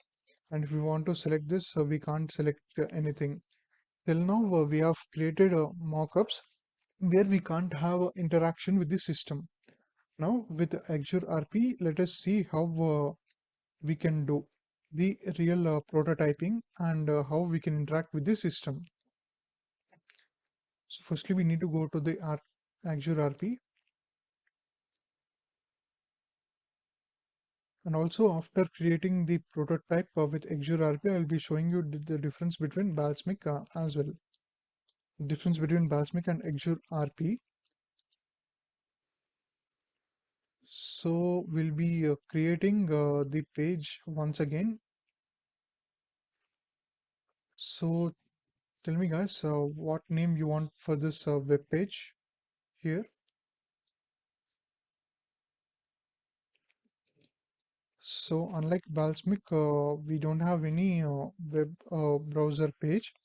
We need to create this on our own. Like if we see over here, you have a browser which we dragged over here and we placed. But now we'll be creating the things with a rectangle or page.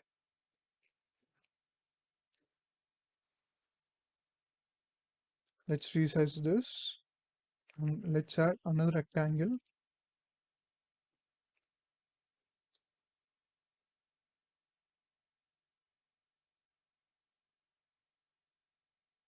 And let us add a logo over here. This will be the image. Again, like how you added pictures in Balsamiq, you can add the pictures here also. You need to double click on this image and you can find the images over here. So we have two things over here. We can have an image and a placeholder. The difference between these two are with image, when you double click, you can add images from your system. Whereas in placeholder, you can't place any pictures. It will be just a plain box representing that you want to keep it something over there. So since this looks dull, let us add colors to this. So in the chat box, please tell me which colors you want as color combination. Like this one will get one color and this will be another color. Please tell me the color combinations, whichever you want. I'll be adding the same.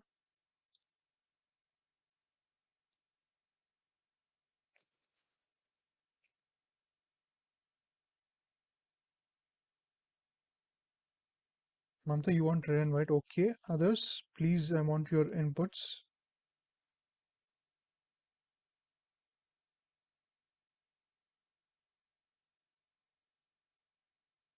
I want everyone to actively participate in the session. I want all your inputs for adding the colors. Mamata has asked me to put on red and white. I want others' inputs as well. Shalendra, you want green and another color? We can add two colors over here. You want blue and green?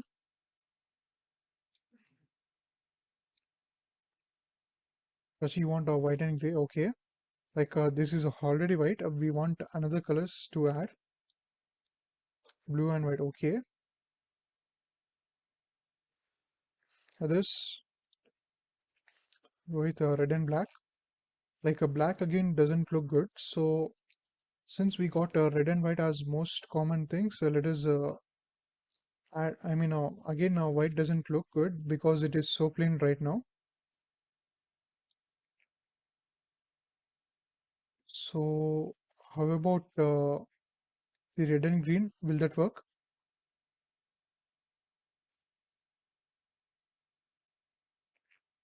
Yeah, Manoj, we can go with a red and yellow. So this will be the red color. So before getting started, let us understand about Axure RP. So this is again called as canvas,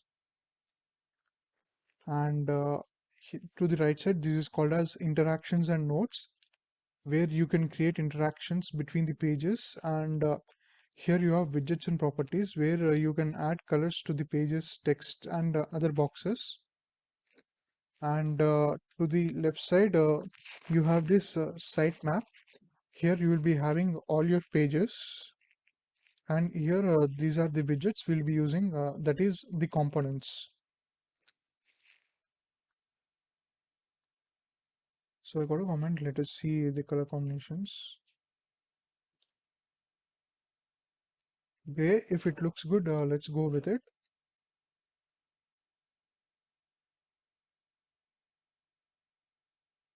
See, like it doesn't look good, and it's very complicated to see the colors, right? So let us add some light colors.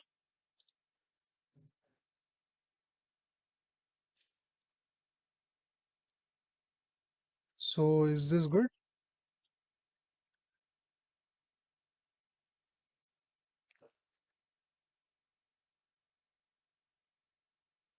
So let us add the labels for the same, and let us add the name as this will be the page for Shailendra.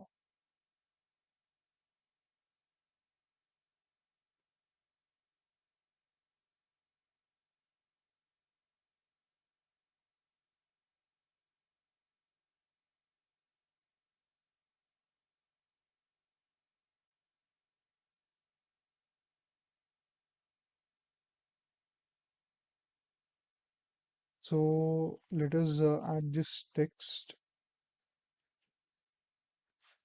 We have it just in Arial,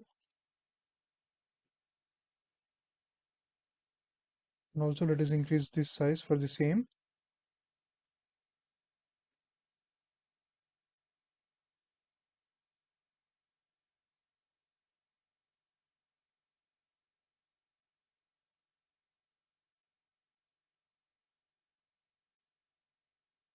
And this is our registration page, right? So let us add the same, that we are in registration page.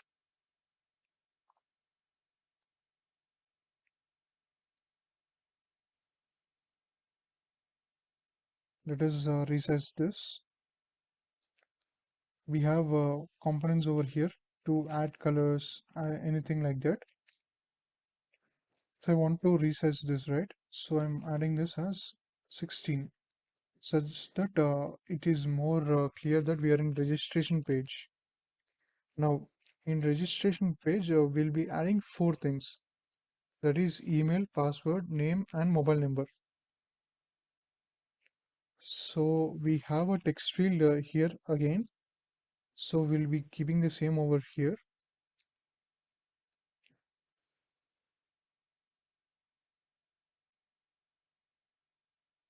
So this will be the name field, and this will be the password.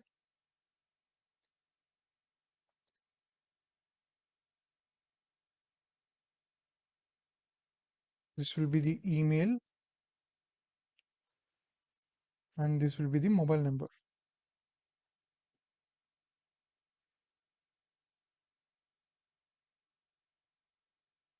Let us rearrange them in a structured way such that it will look neat. So here we have two things. That is, we can either add a HTML button, or we can add a button shape. So the difference is that in submit button we can't have any shape, but whereas in action button we can actually change the shapes for it.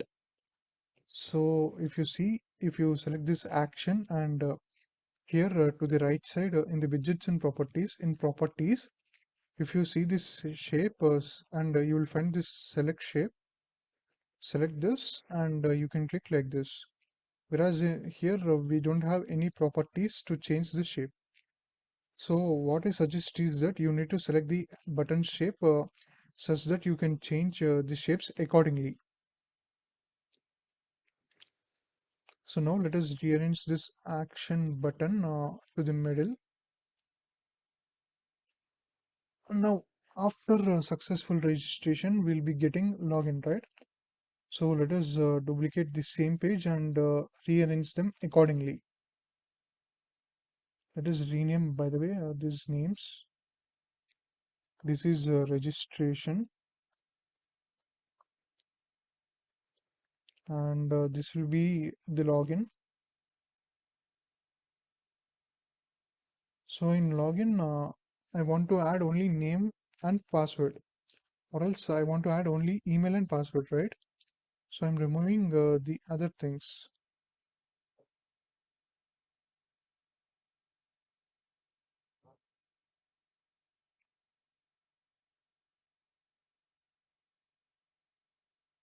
So let us rearrange the same things.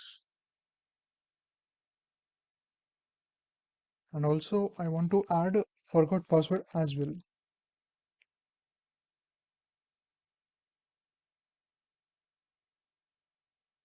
So let us take this a label, and let us add the text for the same, forgot password.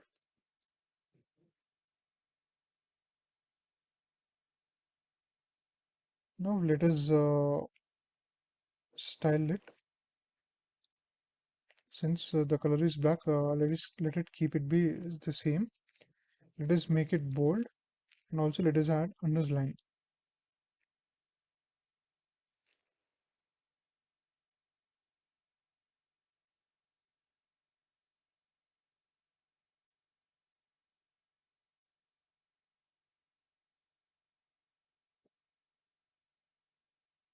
Let us rename this one, sorry.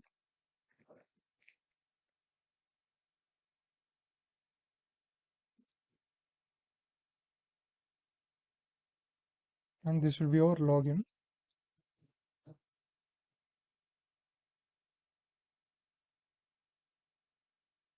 Now if you want to make your page look more beautiful and with more colors, you can actually add more colors to it. So for that you need to click on this text field, and here in style you can see this black color, right? So you need to select this, and you can add colors. This will be the for the text. Whereas if you move downwards in this corner read, if you move downwards here you can find these colors, where you can select colors to this. Like that you can add colors to this same. Now let us add the text color as black itself.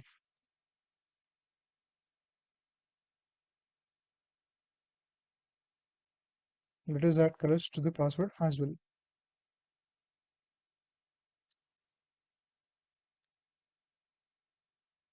Well, I want to add this color, and I'm duplicating the same to create the product catalog page.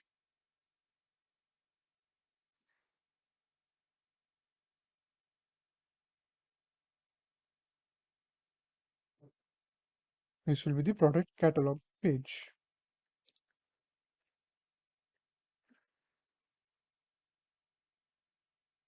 Let us rename this as login as well.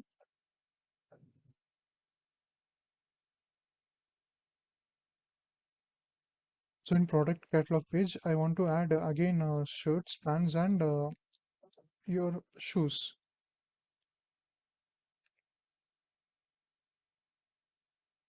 So for that, I'm picking the placeholder. So I'm picking the placeholder component.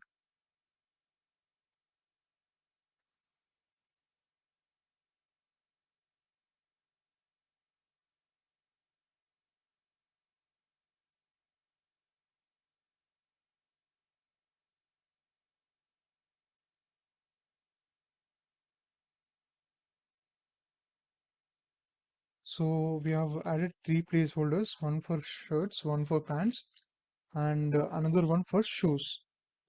Now let us add the text for the same.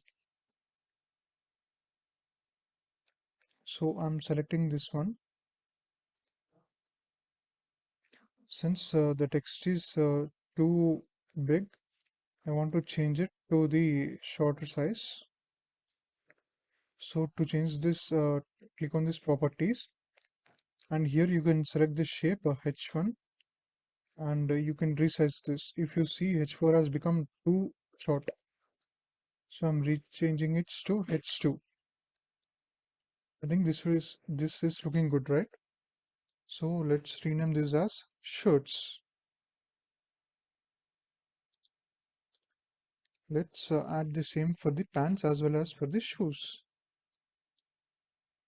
This will be the pants, and similarly another one will be the shoes.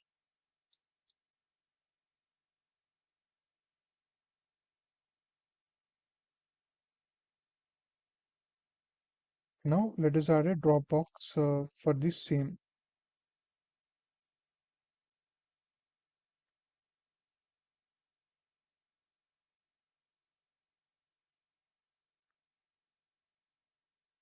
Let us add this drop list.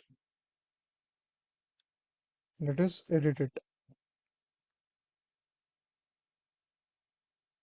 Since we are adding many things, we need to click on this add many, and then we need to name the first thing as select brand.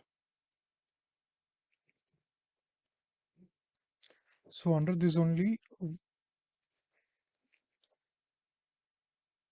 so now let us add the brands. That is, let us add one of the brand as Adidas. The next one will be Nike. The another one will be Reebok.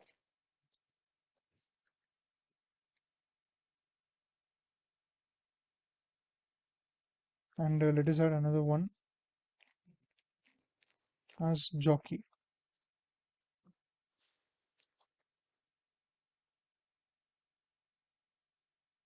Now let us add another drop list over here, and let us create the same thing for the sizes.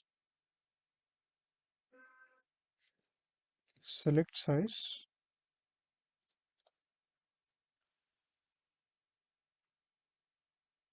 Let's create add mini L, XL, 2XL, 3XL. Let us rearrange them.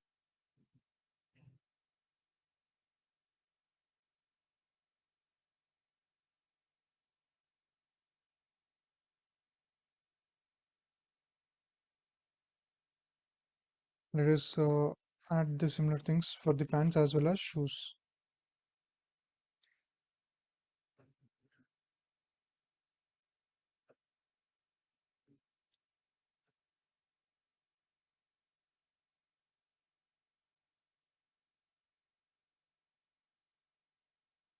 Similarly for sizes for pants as well as shoes.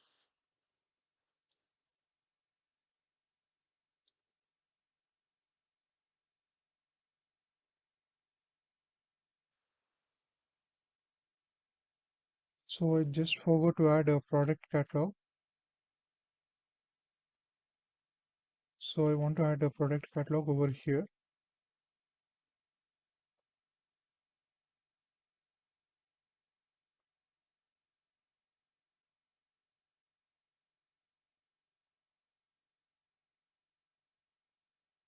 Since I forgot to add product catalog, I've added here. In the next page, I'll add it back in the top part. Now let's add the checkbox as well as radio button for selecting whatever we want with continue. This will be the continue.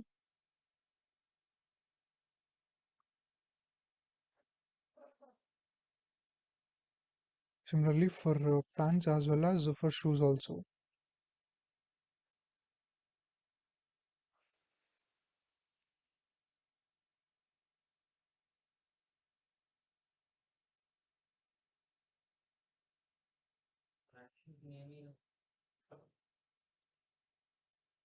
And let us rename this action as continue.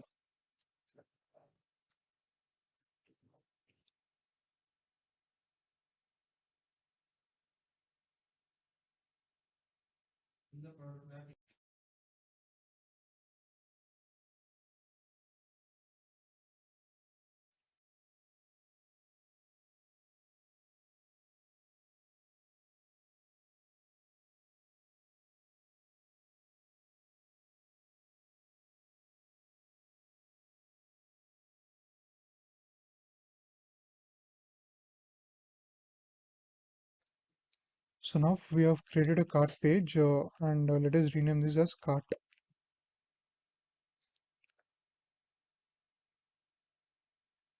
Here also I want to select only for shirts, so I'm removing the other things.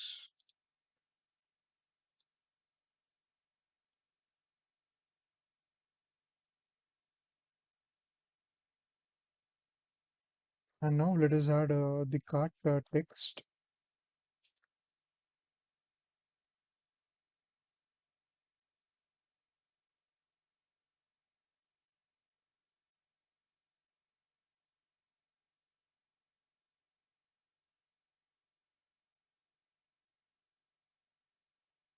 And let us resize the same.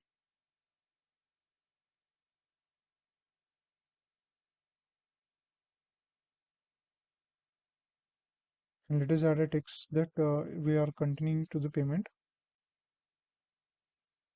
And before that, let us add that we can go back to the cart page.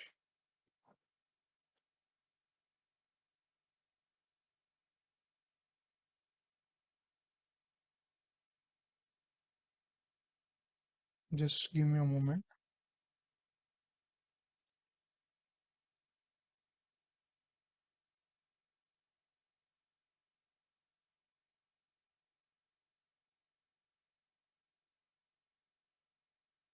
This will be the product catalog. And this will be shirts. I mean, the cart page.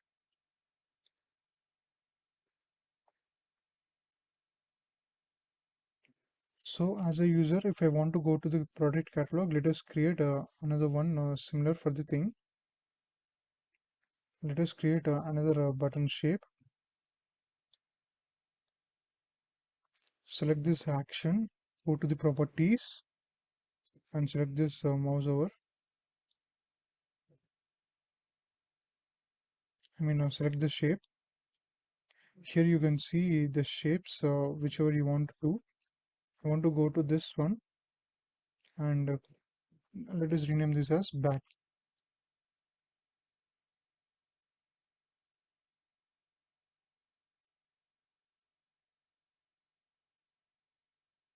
So after cut, we have a payment process, right?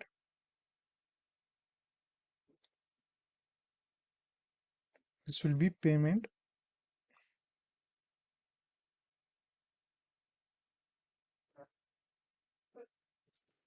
Again, in payment, we are assigning three things. That is the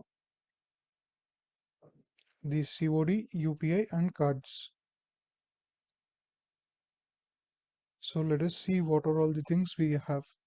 So we have a checkbox, one of the components, and we have a radio button as another component. So let us rename this checkbox as COD. The radio buttons, which have multiple options, as UPI as well as cards.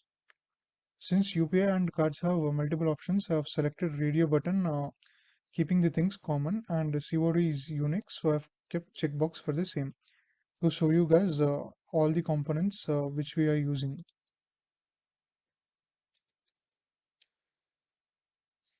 This will be the cards. Again, let us add a drop list for the same things. Let us rename them.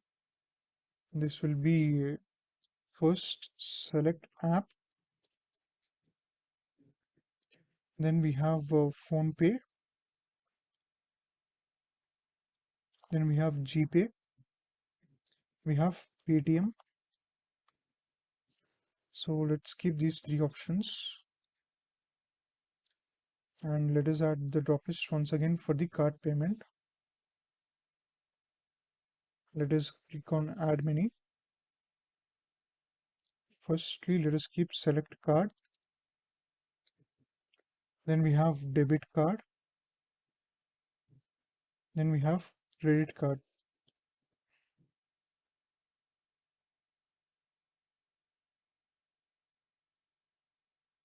Now most of the people at the payment page might get confused, or by mistake they might click a payment and then they might have a payment failure, right?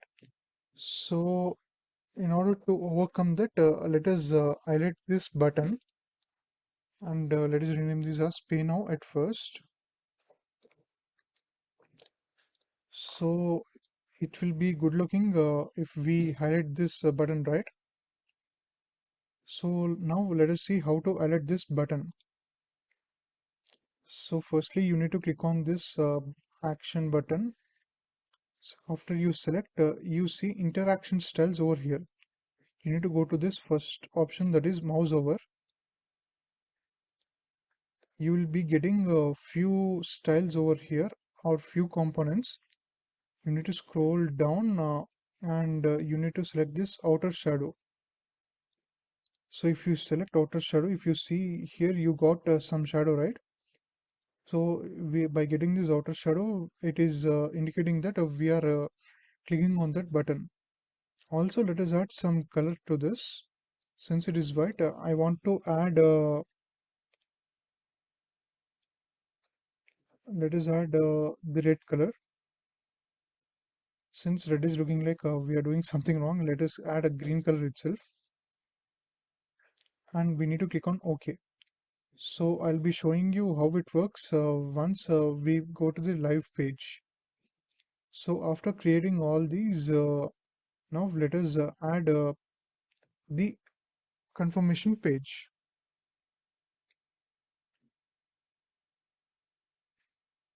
Now let us remove all these things.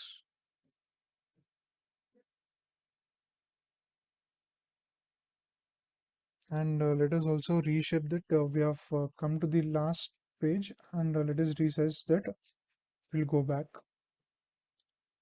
and it will be go back, and let us include this list box where we'll be getting our payment details.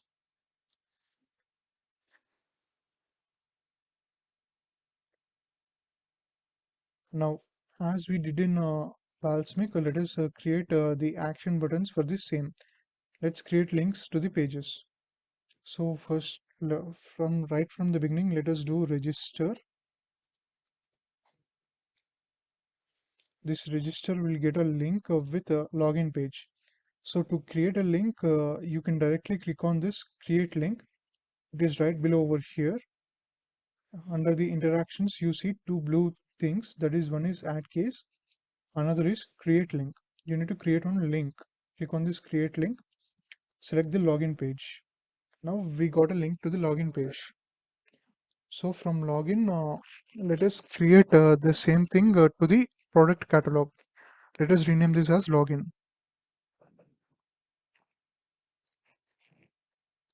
And after login, click on create link, product catalog. To continue, let's create a link to the cart page. So from continue, let's create a link to the payment, and this back will go to the product catalog.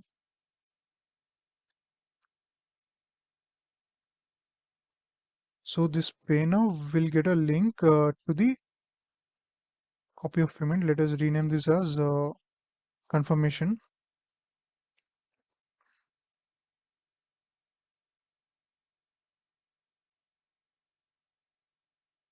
And from the confirmation page, we want to go back to the product catalog. So let's create a product catalog link. Now let us see how this page looks in the prototype after we go live. So here we can enter our name, and then we'll be entering the password, email, number. After doing all these things, we need to click on register. So if you see, after clicking on register, we got to the login page, right? So here we'll be entering our details, and then here we'll be entering a password. After that, we'll be having a login. Here, if you see, we can select the companies which we want, and sizes also as well. So like this, we can have a real field interaction while we are using this Axure RP prototype. So in Balsamiq, if you see, we can't have interactions like this, right? We can't select the companies or select the brands, and we can't select sizes. So that is the main key difference between Balsamiq and Axure RP. And you can select these things. If you click on back, you'll go back to the cart product catalog. You can click on continue for the payment. So if you go through this UPI, and if you want to select the one, you can select one. Or else if you want to go to the cards and select one, you can select. Or else if you want COD, you can select the one. So as I said earlier, if we add this shadow as well as color, when we click on pay now, it shows that we are about to go for the payment process, such that we don't have any confusion that like by mistake pressing like that things. So if we click on pay now, it will be redirected to the place where we will be getting confirmation. And again, we can go back to the product catalog.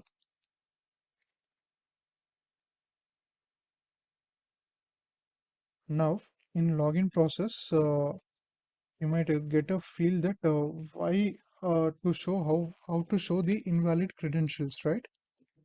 Or else like if you want to remove the text here, like when you type this email should go away. Also, when you type the password, it should go away.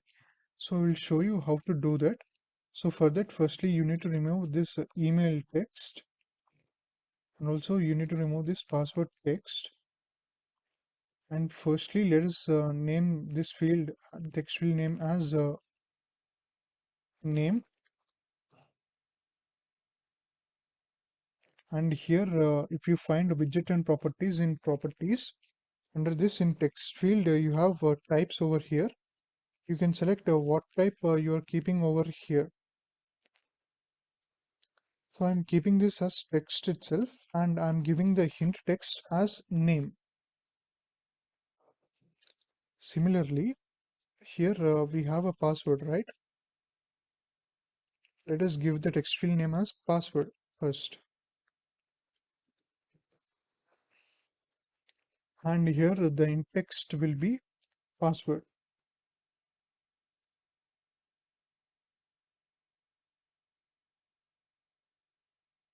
Now let us see how it works when we go into a live page. So if you type here, you see that the name has gone, and we can give whatever text we want. Similarly for the password, if you see password, it is like this, right? So we can give whatever we want. And also, if we want to add security feature, like to show whether if you add only valid credentials, you want to go further, you can create that also. Like currently, if you see, you have entered some random text over here and you click on login, it is directly going to the product catalog. Now let us create a feature, or let us create something such that when you enter only valid credentials in name and password, you can directly go to the login. So for that, we need to go to Axure RP and click on this login. So if we click on this login, and if we see this case one, here we have given a link to the next page. You need to click on this case one, double click, and you will get this case one open product catalog in current window, right? So we need to double click on this case one once again. After clicking on this, so we'll be getting this conditions where text on widget this equals value login. So now let us add the name, and let us give the name as Shiva. Again, now we have a password, right? So password must be 224466. And then let us click on this OK. Let us click on OK once again. Now let us see how this page looks in a live page.